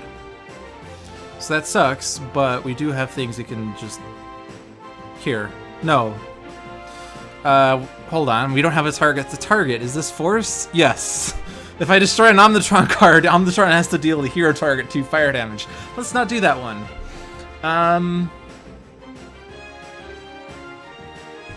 Is this one also force damage? Oh man, I can't use looking up now. Expatriette can get different guns. Unfortunately, we have to keep Concealed Betrayal in play. That's our second clue. We need 4 clues to get her to flip. So that's gonna stay out there. But what I could do is destroy entry points. I could whip Sorry entry point. Because Setback is still isolated.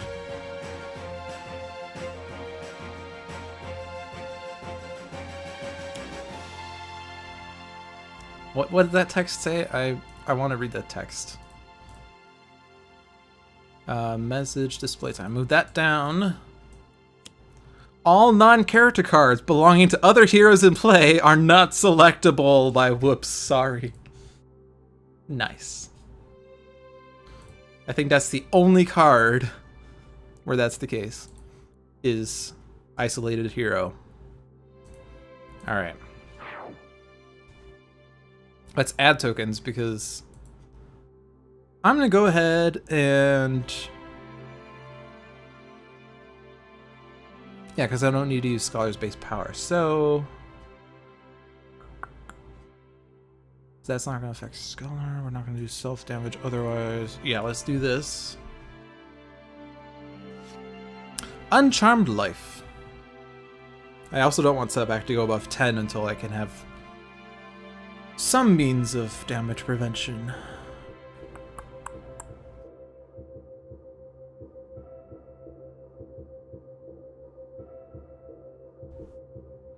John does something useful.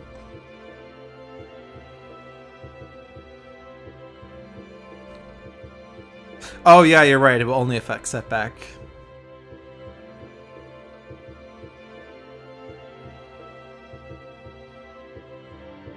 I kind of wonder about this because it just says hero targets here.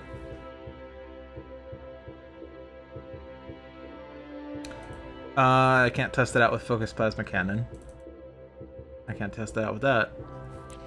Well, we'll test it out on some hero turn who can do damage that's not irreducible.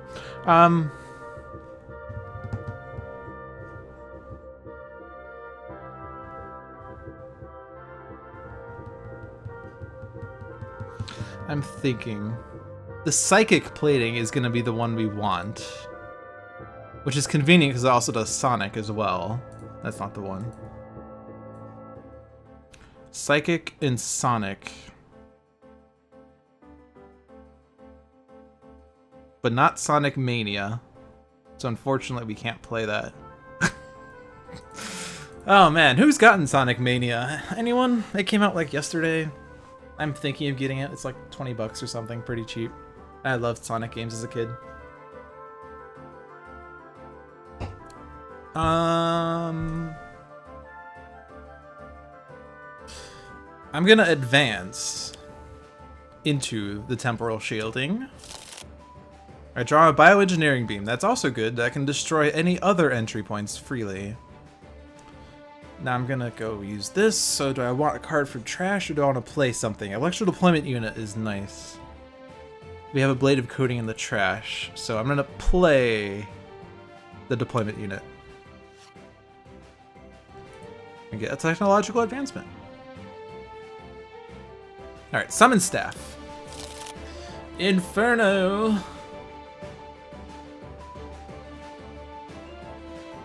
Now I have to be careful with Imbued Fire. Although, right, okay, Imbued Fire and Flesh of the Sun God is the combo for the flip side. Okay.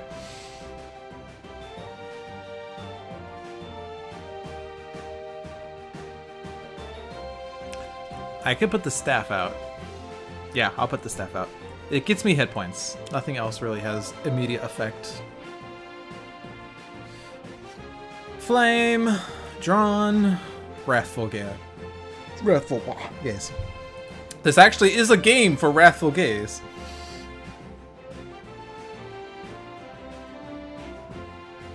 Drawn to the Flame will be useful. Flame Barrier is not going to be too good when Ra hits himself. And I'll ditch an Inferno. Yeah, Jeremy's Guise costume is ridiculous. There aren't going to be too many non-hero targets in this game. Ah, come on. Alright. I think I'm going to skip, and draw 2.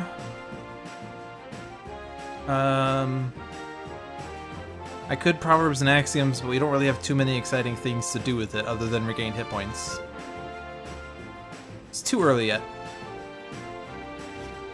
Transmutive Recovery, Alchemical Redirection.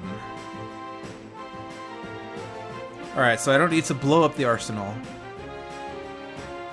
Or I don't need to blow up anything. I don't need RPG launch. That's the good news.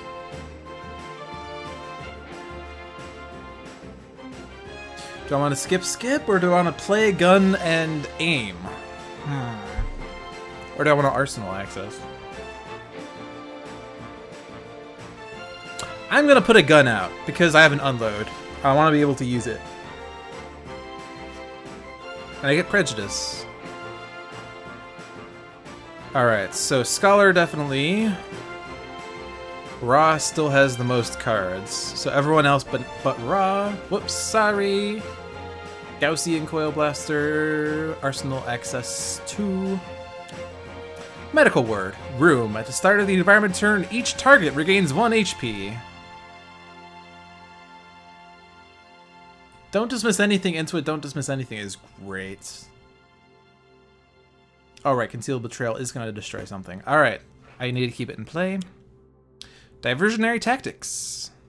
I think 3 of the diversions are in the trash, so it's unlikely to pull something for now. And it didn't pull anything, but now the trash is shuffled. Missing Resources. 1 shot. Reveal the top card of 1 hero deck. Each player discards every card which shares any of the revealed cards. Keywords: discard the revealed card. If only Isolated Hero worked with this. Unfortunately, this is not a hero card.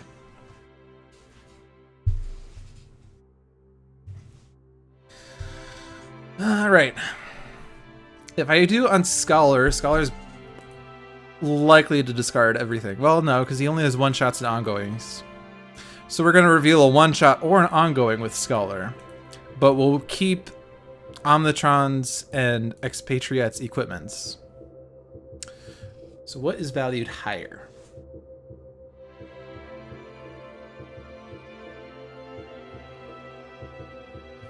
Oh, Setback's the same. All of his cards are 1-shots and ongoings.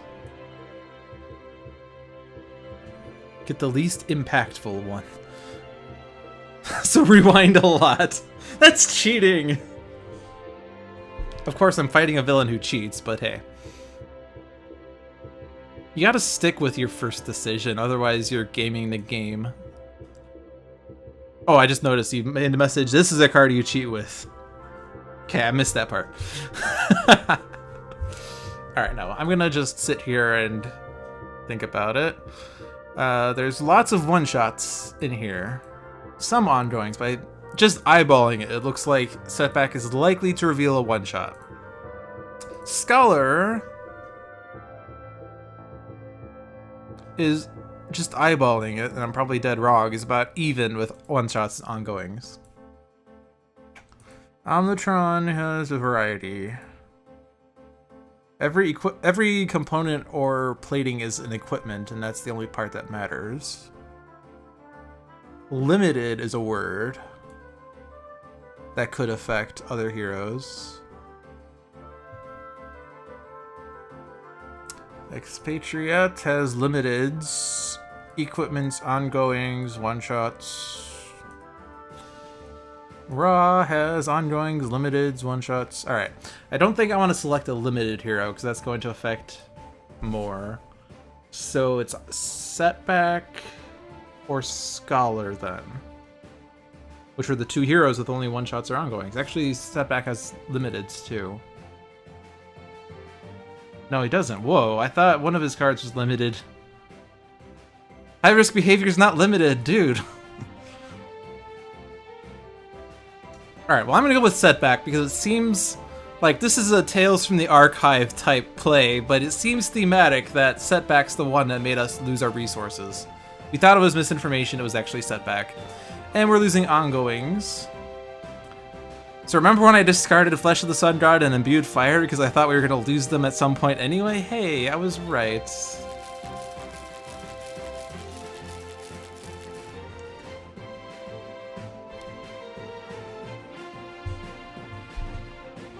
Alright, there's still no target to hit, so I don't want to destroy a Omnitron thing. I could just keep destroying Expatriette's things, because there's nothing to hit. Sorry. Whoops! Sorry! We're just killing time for you to play more clues. This could take a while. 1-shot, or cash out is not going to affect anyone but Setback. Karma Retribution, nothing to hit. Reckless Rush, nothing to hit. I think this is a time to just skip. Wrong time and place. Surprising Fortune. Skip.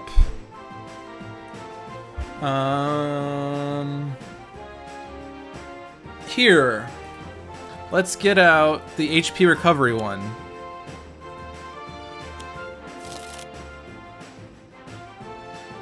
Which is good, because then I can provide healing while we're waiting.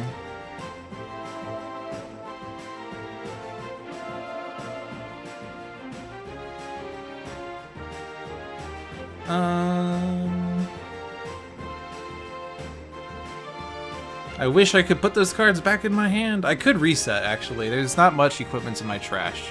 So this will be a fine opportunity to reset. And I shall. Because we get resets. I'm not playing that one. I don't combo resets because I like to keep at most one copy of reset in the trash. Just so I could reset as needed. If I put all the resets in the trash, that's bad.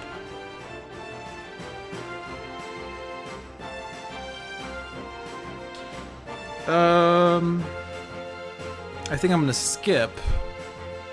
And then I'm going to play reactive. Otherwise, I have to play two things. Actually, I'm gonna take that back. I am gonna reset still. Because I don't want to play multiple things, but I could just put the Gaussian Coil Blaster out. Because you have to play a card with the base power if you have nothing in your trash. Okay. Don't need to deal damage. But this would let me filter through my deck faster. Blazing Tornado, Living Conflagration, Staff of Ra. We're going to keep the staff.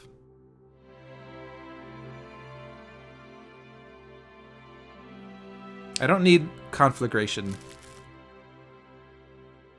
I'm going to keep Scorched Earth, because I think if we get a bunch of rooms out, it'll be good. Oh, man.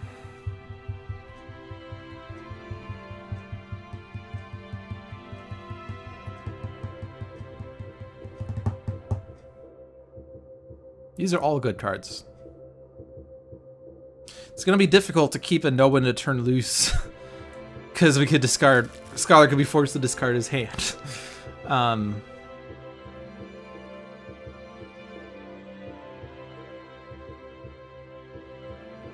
going to transmute Recovery.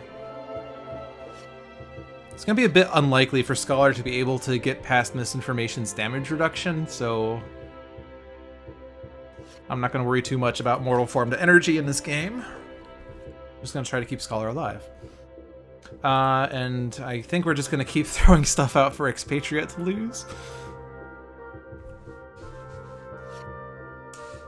But hey, I have a quick draw. I can get my Prejudice back if needed.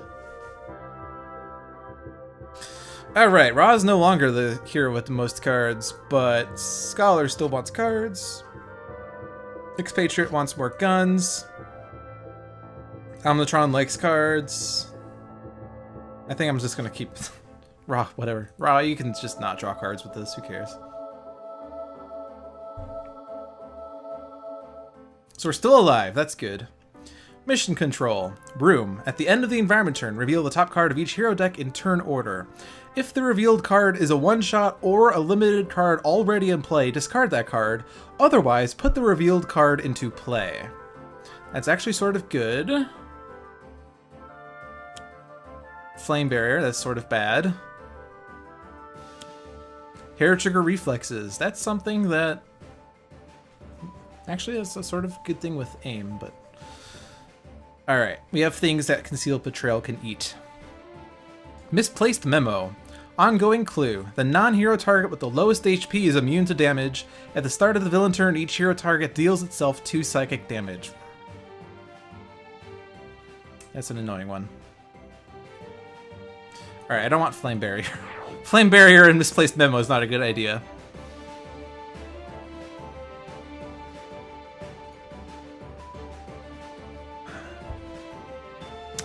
Yeah, Wraith's Arsenal is sort of interesting, because, like... It's sort of backwards to the one Time Cataclysm card. Because, like, the Time Cataclysm card says each player may draw a card. If none do, destroy this card. But it also came with the effect, reduce all damage dealt by 1. This one says each player may draw a card. If everyone draws a card, destroy this card. So it's backwards. But it doesn't provide a damage reduction, which is sort of why it's different.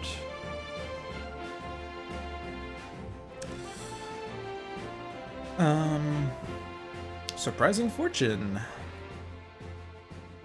will help me cope with the unlucky tokens that I can't do anything with. Wrong time and place. When there's nothing else, like I can't... This doesn't affect anyone but Setback, actually, but I can redirect all damage from Setback to someone else.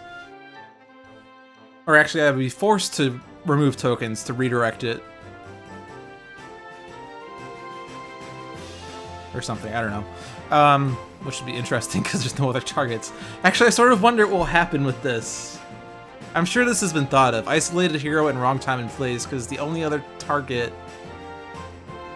is there's no other target than Setback other than like isolated hero targets. Anyway, I don't think I'm gonna do that just yet.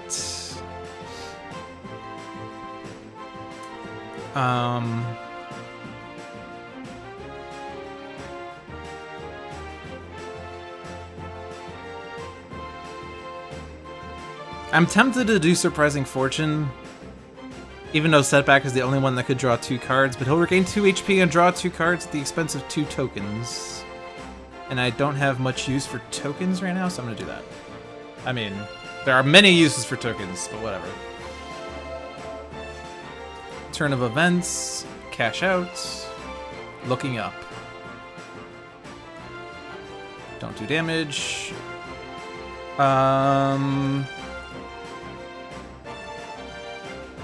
Draw a card. The Blade of Coding. That wasn't one I wanted. Let's keep Scholar highest because he has all the hit points. Or he has all the damage reduction, rather. Ordinarily, you don't want Scholar to regain hit points unnecessarily, but...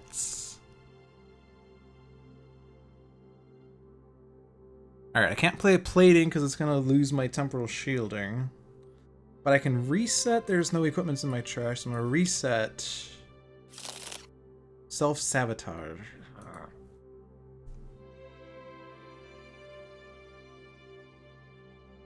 This is a tad unfortunate, because now I can't really use my... Oh, I guess I could reset. Yeah, okay. I don't want to play any of these. I'm going to use my base power. And I'm going to reset again. Electro Deployment Unit! Alright, I'll play that one. Hopefully I won't lose all of them. Reset.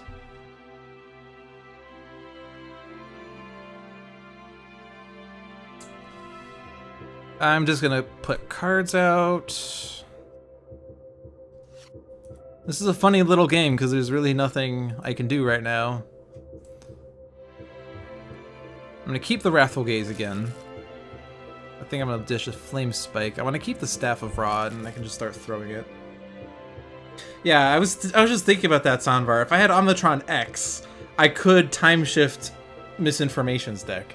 Unfortunately, I have Omnitron-U because the RNG gods decided that I shall not have Omnitron-U. Alright, Mortal Form energy is gone.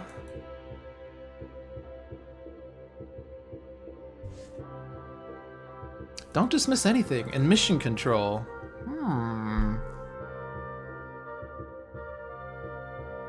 Because if we put an ongoing in play, or if we put ongoing or equipments on top, we can get them into play.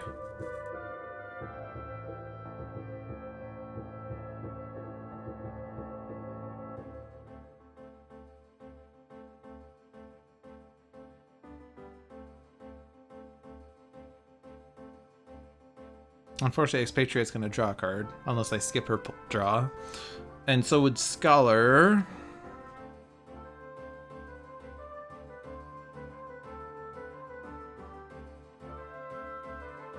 Actually,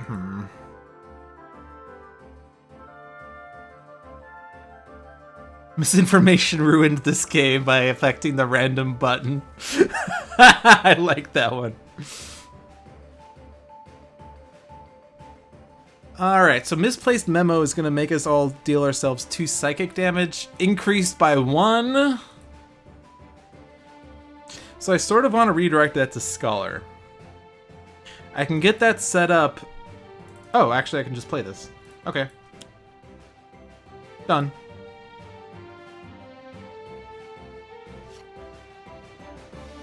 It won't affect Setback, but whatever.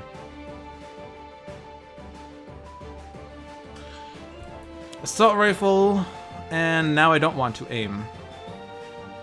Because I'm going to do myself damage.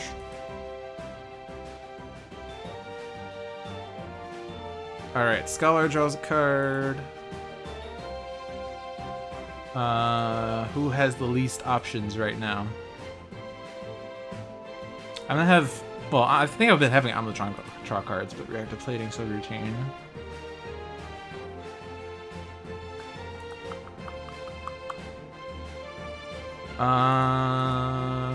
Setback has lots of cards. Raw draws a card for once, and Expatriette gets her shotgun.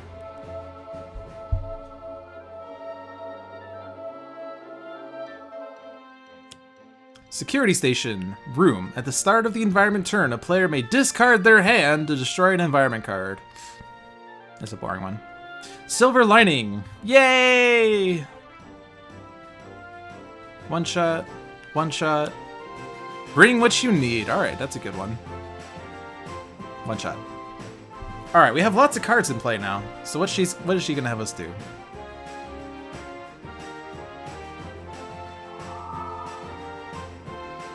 Actually, we never actually tested out what Mitigate would do. Oh well. I don't want to rewind. Diversionary Tactics. Explosion in the lab. Diversion. At the end of the villain turn, each player with 3 or more cards in play must destroy one of their cards. At the start of the villain turn, one player may discard their hand to destroy this card. Yuck. Oh, good news. Suspicious malfunction. Ongoing clue. At the start of the villain turn, each player may destroy any of their equipment cards. Then each hero target deals itself 5 minus X lightning damage, where X equals the number of equipment cards destroyed this turn. Alright. We got the 4 clues. That's the good news. Bad news is we're going to lose some number of things. Are we past the point where we're dealing damage? Actually, we should destroy something from a player who has 3 or more, but... Actually, wait, no. Yeah, because... Alright, so Ra has 3 cards in play.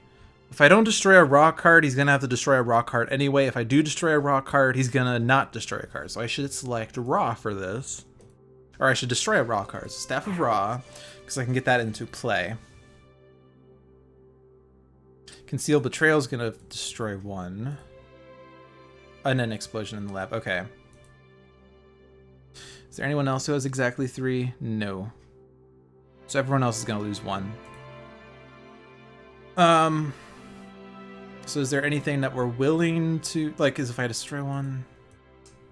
Actually, Omnitron-U is going to retaliate. That's going to redirect a Scholar, but I don't want to do it unnecessarily.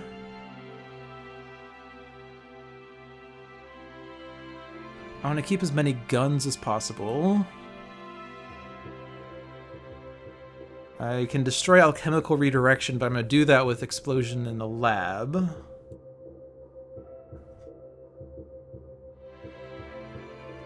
And I have multiple reactive platings. But I would rather just play it out my turn, I guess. And then I think there's the issue that someone's going to discard their hand to destroy one of these clues. Since it's better than... Actually, okay, Conceal Betrayal can betray itself or destroy itself. Oh, okay, I was thinking of something else. Oh no, sorry, Explosion in the lab. Yeah, we're going to get rid of Explosion in the lab. It's just going to be unfortunate because someone's going to lose their hand.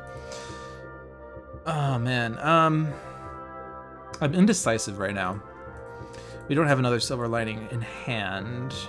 I don't really have too many tokens for it, so I'm going to lose Silver Lining. And then I have to lose more. Do I have another Looking Up? I do. I can lose Looking Up because we're not doing anything with it right now. We will soon. I have another Reactive Plating. Yeah, that unfortunately is happening. That's going to get destroyed anyway. And I don't need the Hair Trigger Reflexes as much.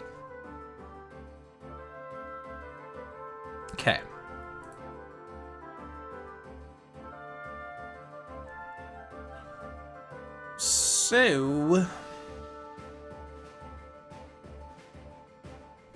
Still not really too many things I could play, though. Actually...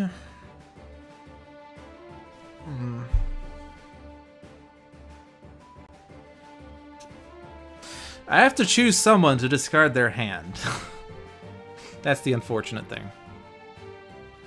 I mean, Scholar is usually a great choice for that. But I would like Scholar to be able to draw his cards back. And Surprising Fortune would enable me to do that. I would just end up probably losing Flesh to Iron along the way. That would do a mega hit against Misinformation, though. So I need to keep Surprising Fortune out. Which means I need to keep tokens for Surprising Fortune.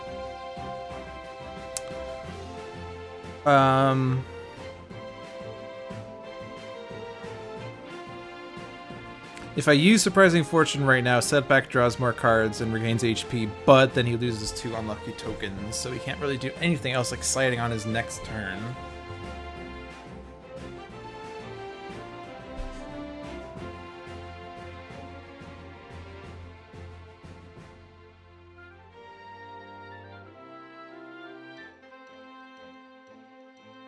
I think I'm gonna skip and draw 2.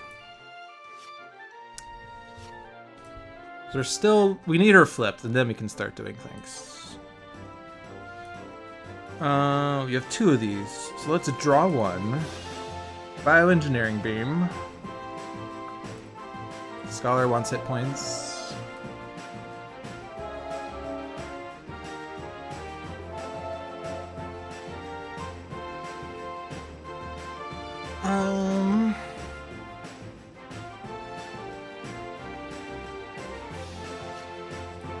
Alright.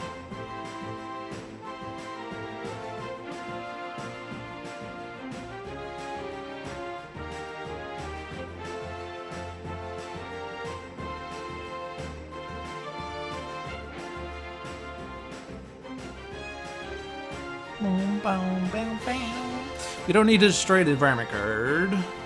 I wanted to play reactive plating. No equipment's in the trash. So let's reactive plating. Alright. Here's what we're gonna do. We're gonna play reset. Why not? Slip through time. I'm gonna slip through time. Disruptive Flechettes. Okay, that's not a power. Bioengineering Beam, but I don't really need to do it. So I'm gonna Technological Advance. Here's what I'm gonna get set up. I'm gonna try to do so much damage to Misinformation, provided that I can keep all of these cards in play. It's not gonna be as much damage, but it'll be something. Okay.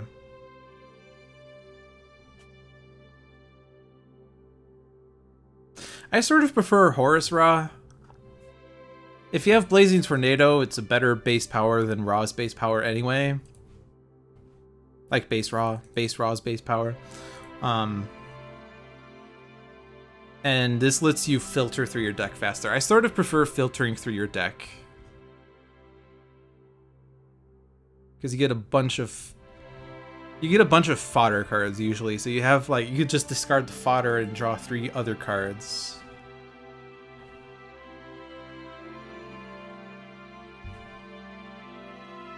Alright, Staff of Ra. It's going to increase Ra's self-damage. But we're going to try to do a bunch of damage. Alright, let's see. Solar Flare, Flame Spike, Living Conflag. So I don't need the Conflag. I'm going to ditch a Flame Spike. Okay. Grace Under Fire is not useful.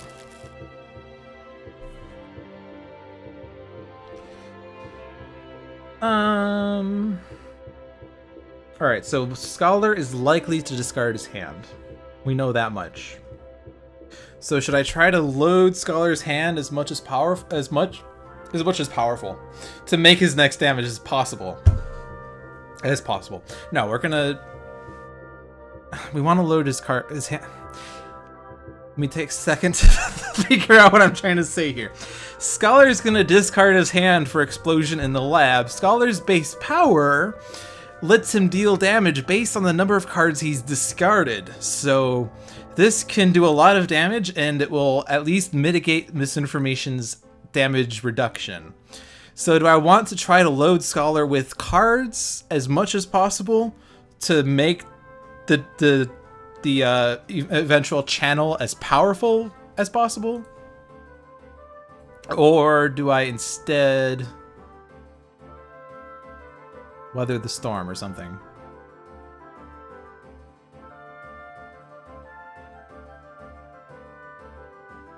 Suspicious malfunction is the worst one, but misplaced memo... Actually, no. We can deal with a bunch of ongoings with Omnitron. Alright, so we have a thought there.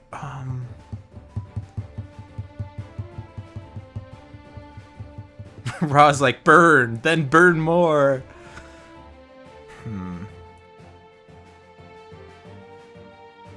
gonna keep that one.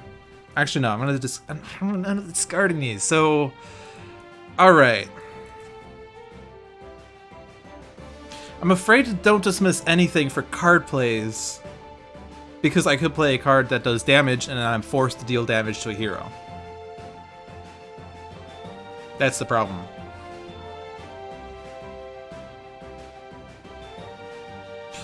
But if I do this, I could just put cards from our trash that we want back, at least. Except for Setback. I can get Omnitron's technological advancement. Actually, no, because it's going to get discarded by mission control.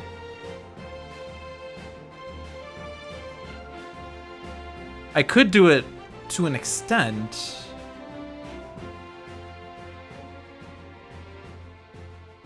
Actually, here's the thought. Expect the worst. And then I'll... Oh, I can't play... I want to play 2 cards with 1 card play. I was going to play Expect the Worst, and then I was going to play Don't Dismiss Anything. Now, I could put Alchemical Redirection on top. And then not draw. Because then I don't have to worry about misplaced memos, self-damage, although I do worry about the damage immunity. The one I'm more worried about is Suspicious Malfunction.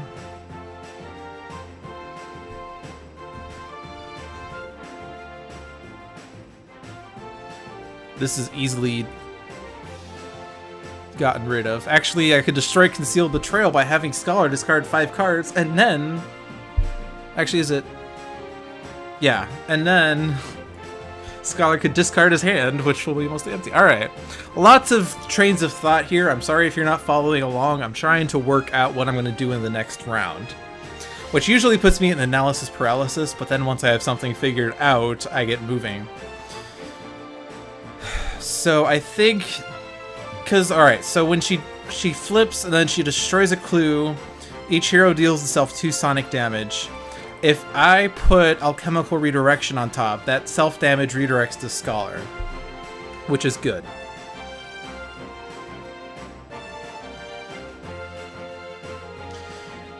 Because with Flesh to Iron, that damage is reduced by 2, so...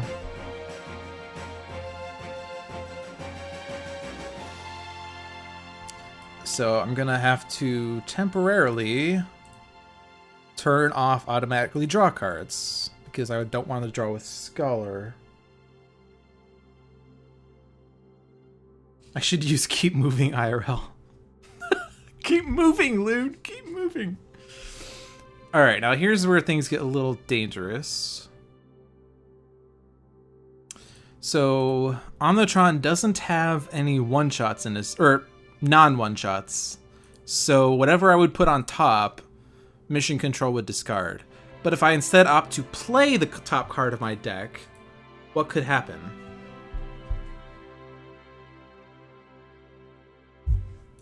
Is there anything bad that could happen from that? I could get a plating, but I guess all the damage is going to redirect to Scholar. The other things that destroy things are optional. Alright, so Omnitron is safe to play the top card of his deck. Defensive Blast. Perfect. That's not going to really benefit much with misinformation, but hey. Alright, Ra is a tricky one. Whoops, I did not want to skip. I wanted to meanwhile. Wraith's Arsenal's draw is optional. And Scholar's certainly going to skip it. Alright, so play that card, and then Ra... He has a number of things in his trash. What I would really like to have is Imbued Fire and Flesh of the Sun God.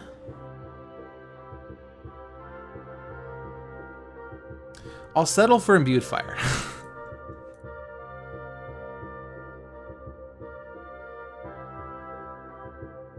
This is not alphabetical, that confused me. Alright, Scholar, we are moving Alchemical Redirection, Expatriette.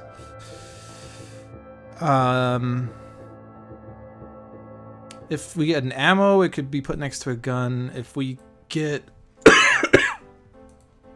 if we get unload, it's a little pointless. Is there something useful in the trash?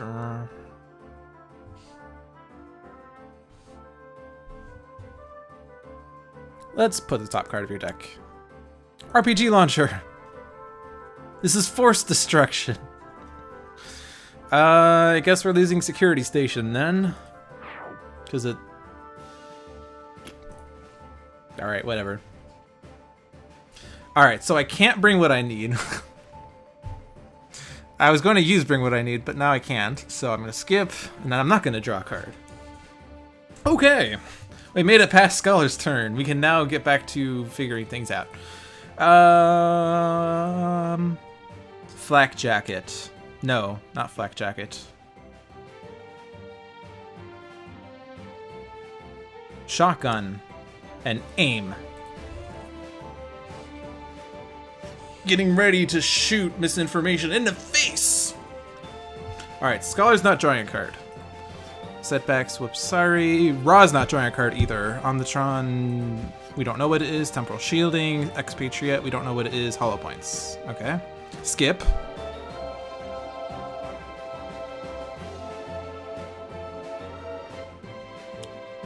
Entry point.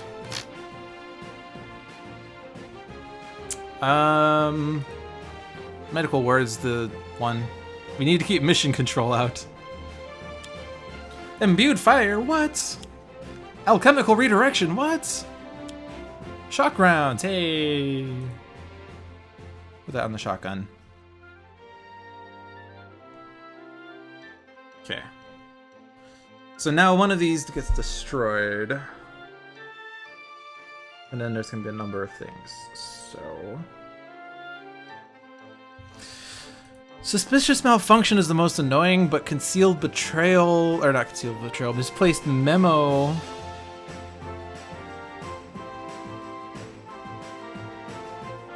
is going to stop us from dealing damage to misinformation.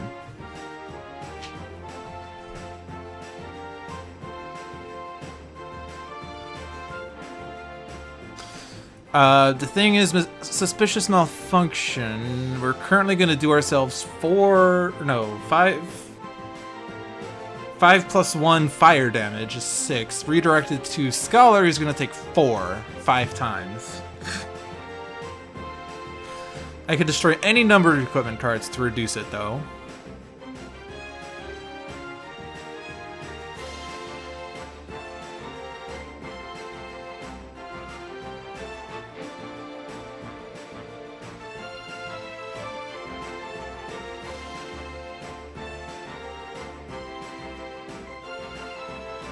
I want to keep Expatriate's guns.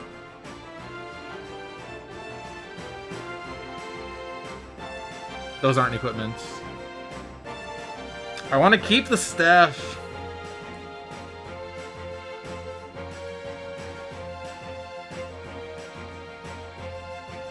Malfunction does not check for equipment destroyed by it.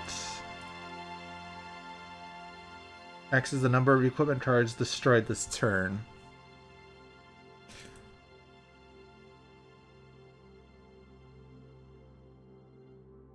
Well, the problem is the only thing that can help me destroy things is Concealed Betrayal. But I'm gonna just discard to destroy that. Explosional Lab we can deal with.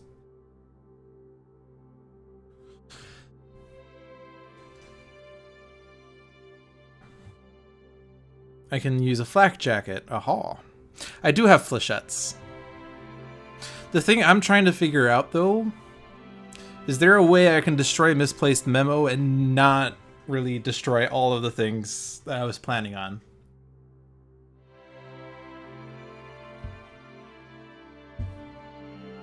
I'll work it out. We'll work it out. We'll have it happen. It'll happen.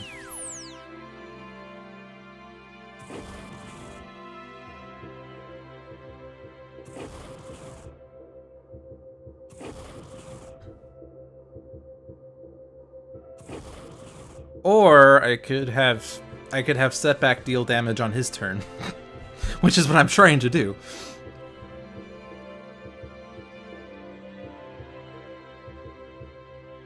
Alright, so we can destroy an equipment card and that will affect Suspicious Malfunction. We don't have a flak jacket though. I mean, there are a number of Omnitron things, but I'm trying to self-sabotage. Hint, hint.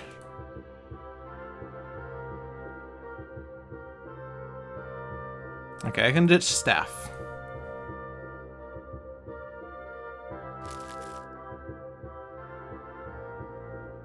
Oh, this is the discard part. Never mind. So we're losing the Misplaced Memo, so now Misinformation is not immune to damage. Setback's damage is not redirected because of Isolated Heroes, so that actually will factor into my math.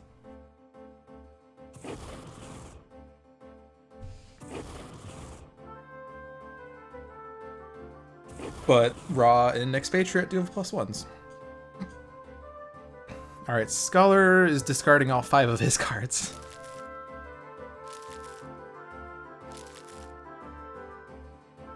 The other thing is that we wanted Scholar to use his base power, but he has to survive his base power.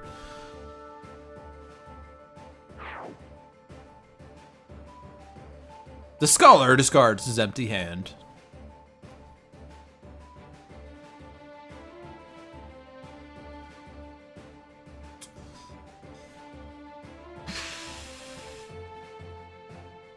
I do have this active, right?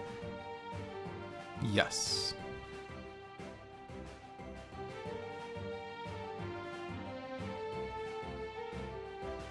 I wanted to preserve all of Omnitron's cards. We're just basically gonna have Omnitron destroy everything that he owns with self-sabotage. This has to be components though, so anything that's not a component is okay. So I could destroy Temporal Shielding. As much as I wanted to keep it in play for as long as I did.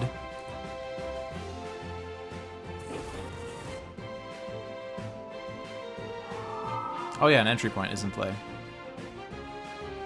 The rest of these are components, so we're gonna keep them. Raw, we can ditch the staff. So now we're doing... We've done 2? Is that? It's not telling me. It's not telling me. We've destroyed 3 equipment cards, right? Didn't we? Oh no, we destroyed the other card first before that happened. Okay, no, we've destroyed 2. So we're dealing ourselves 3 lightning damage each. Expatriette and Ra will have a +1, and Imbued Fire makes it a +1. So they're gonna do 3 damage to Scholar, so that's 6 damage. Scholar and Omnitron-U are going to do 2 damage, so that's going to be 4 more, so Scholar will be down to 4. But Scholar needs to survive this. He's discarded 5 cards. 5 + 1 + 1 is 7, so he needs to take less than 7 damage. So Expatriate needs to ditch something. Actually, man, I wanted to unload. I think I'm just gonna put hollow points in. There. 5 cards were destroyed.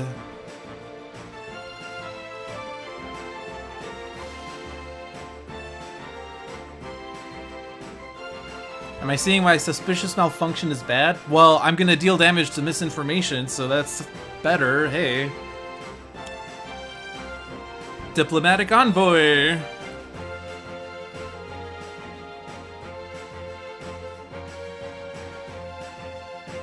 Setback and take damage. Oh, but Scholar's taking it anyway. Okay, I see. I see how it is.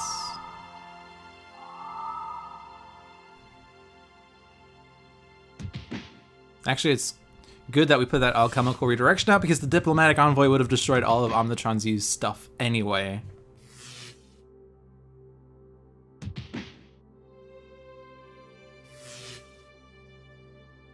I tried to reduce the damage to Scholar as much as possible and he's still at 6. Okay.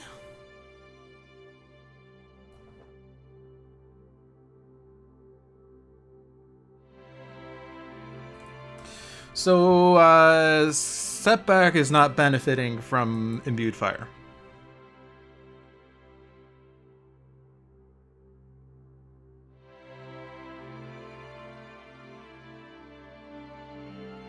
High risk behavior is gonna be, it's gonna be super risky. But surprising, or no, I don't even have, okay, never mind. I don't have looking up in play right now. Okay, okay, whoops, sorry. To destroy the isolated hero. And then I wanted Setback to, or Scholar to draw cards. Keep moving! Truth Seeker. This is irreducible!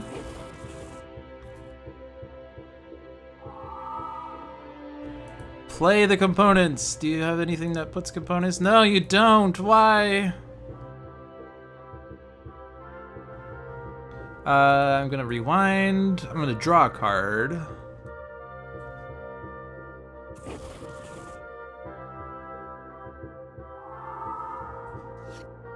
Bioengineering beam. Okay. Hit points.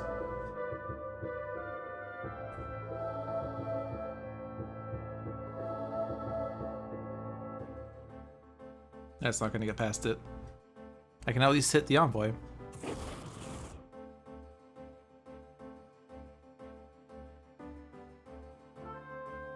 So Disruptive Flechettes is certainly gonna get played at some point. And then I use my base power to play Self-Sabotage. Which means I have another potential play.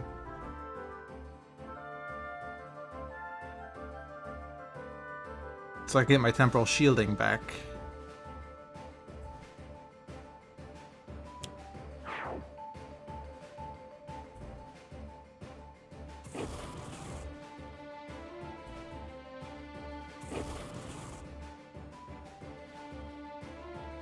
Those focused plasma cannons are working super well, though.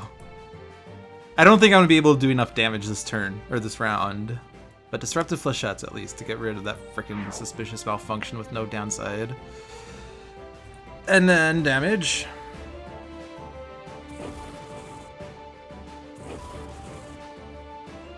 And then this. I think I'm still gonna self-sabotage. But I don't need the heals.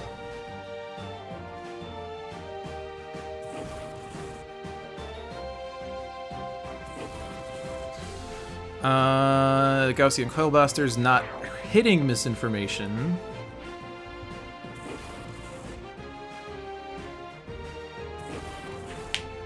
And if this weren't advanced, I'd have won already.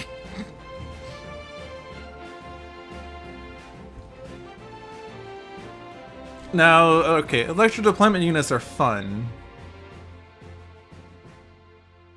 But if I destroy them, I will do 2 points of damage right away, and then it will add 2 points of damage to the damage for a total of 4, so I'm going to lose them.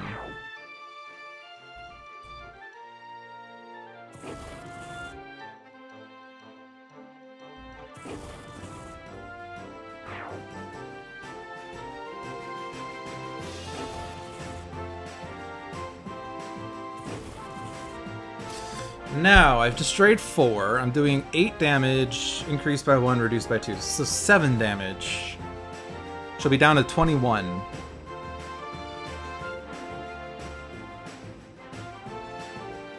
Which is not good enough.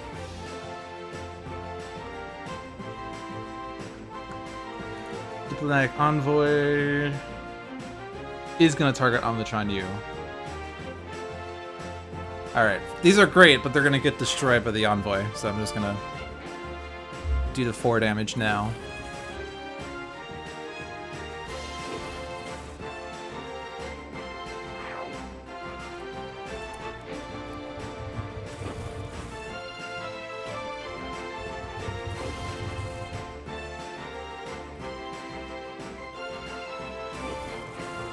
Super turn. Okay.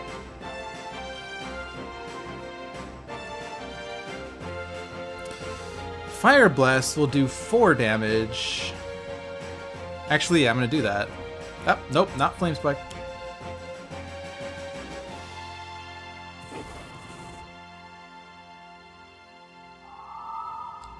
Oh, I didn't realize actually that all the self damage was redirecting to Scholar.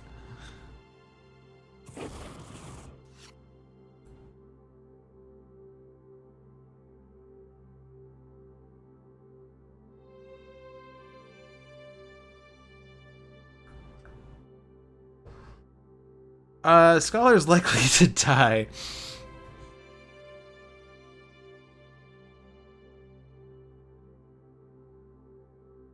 I can't do this at all now. Let's see, I've deals himself first. He's discarded 5. If he discards for Flesh to Iron, actually that would be a positive, but he'll discard 1, which would be 6.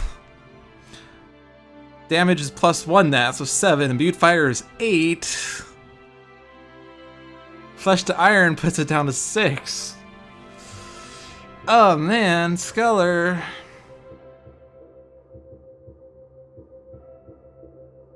Alright, I wanted to really use that, but unfortunately I didn't really consider other damages well enough, so instead we're gonna ping.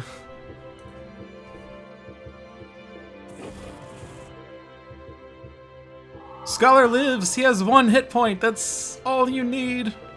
Offensive Transmutation, if only you had that earlier. Alright, Hollow Points. Yes! We'll say that I mathed that correctly.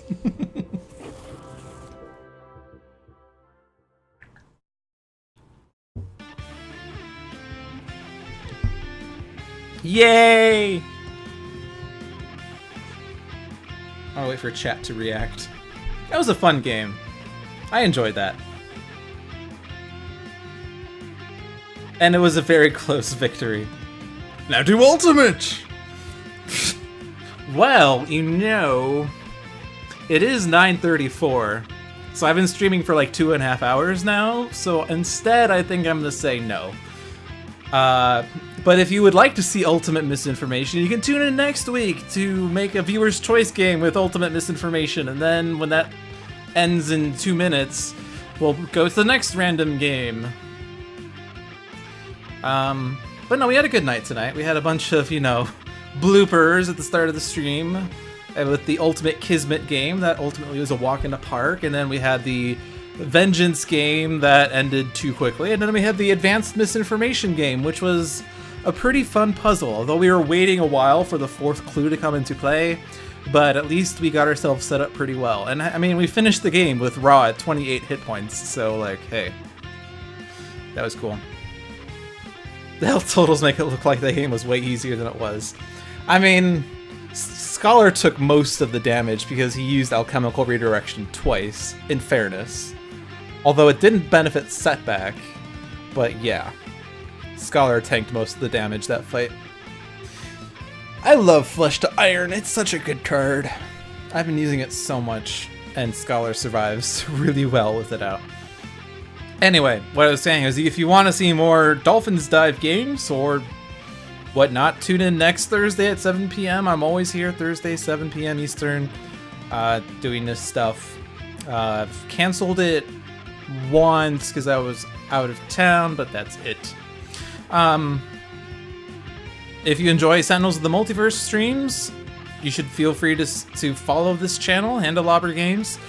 We have Sentinels live every Tuesday. We have Dolphins live every Thursday. We have Tales from the Archive every Sunday, all at 7 p.m.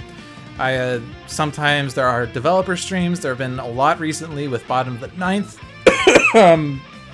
soon to be released, which actually was released, I believe, 2 days ago, actually, or yesterday, or something like that. It was released. So if you enjoy the Bottom of the Ninth developer streams, you should be sure to buy that game. It's like cheap and stuff, and you support the company.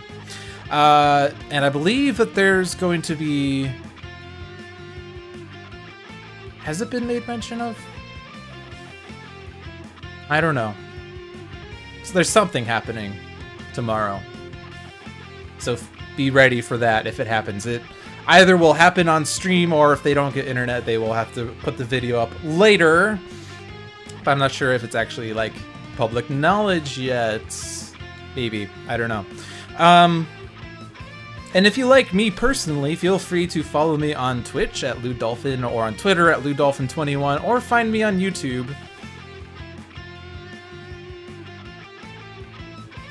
Have I tried a Mortal Form to Energy based team before? I love Mortal Form to Energy. It's just that recently I've been getting more mileage from Flesh to Iron. Mortal Form to Energy is super great, especially when you have like 3 Mortal Forms and 3 Solid to Liquids. And I think that happened in one game when everyone but Scholar was in caps, and I managed to be able to put those in play and keep them in play. But that takes a lot of ammo to keep going, which is tricky. Anyway, where was I? Oh yeah, follow me, follow Handelabra, other streams. I believe that covers the gamut. So, thank you all. This was fun. I'm gonna let you listen to Cats. Not Cats the musical. That's the wrong misinformation. There you are. Good night, all.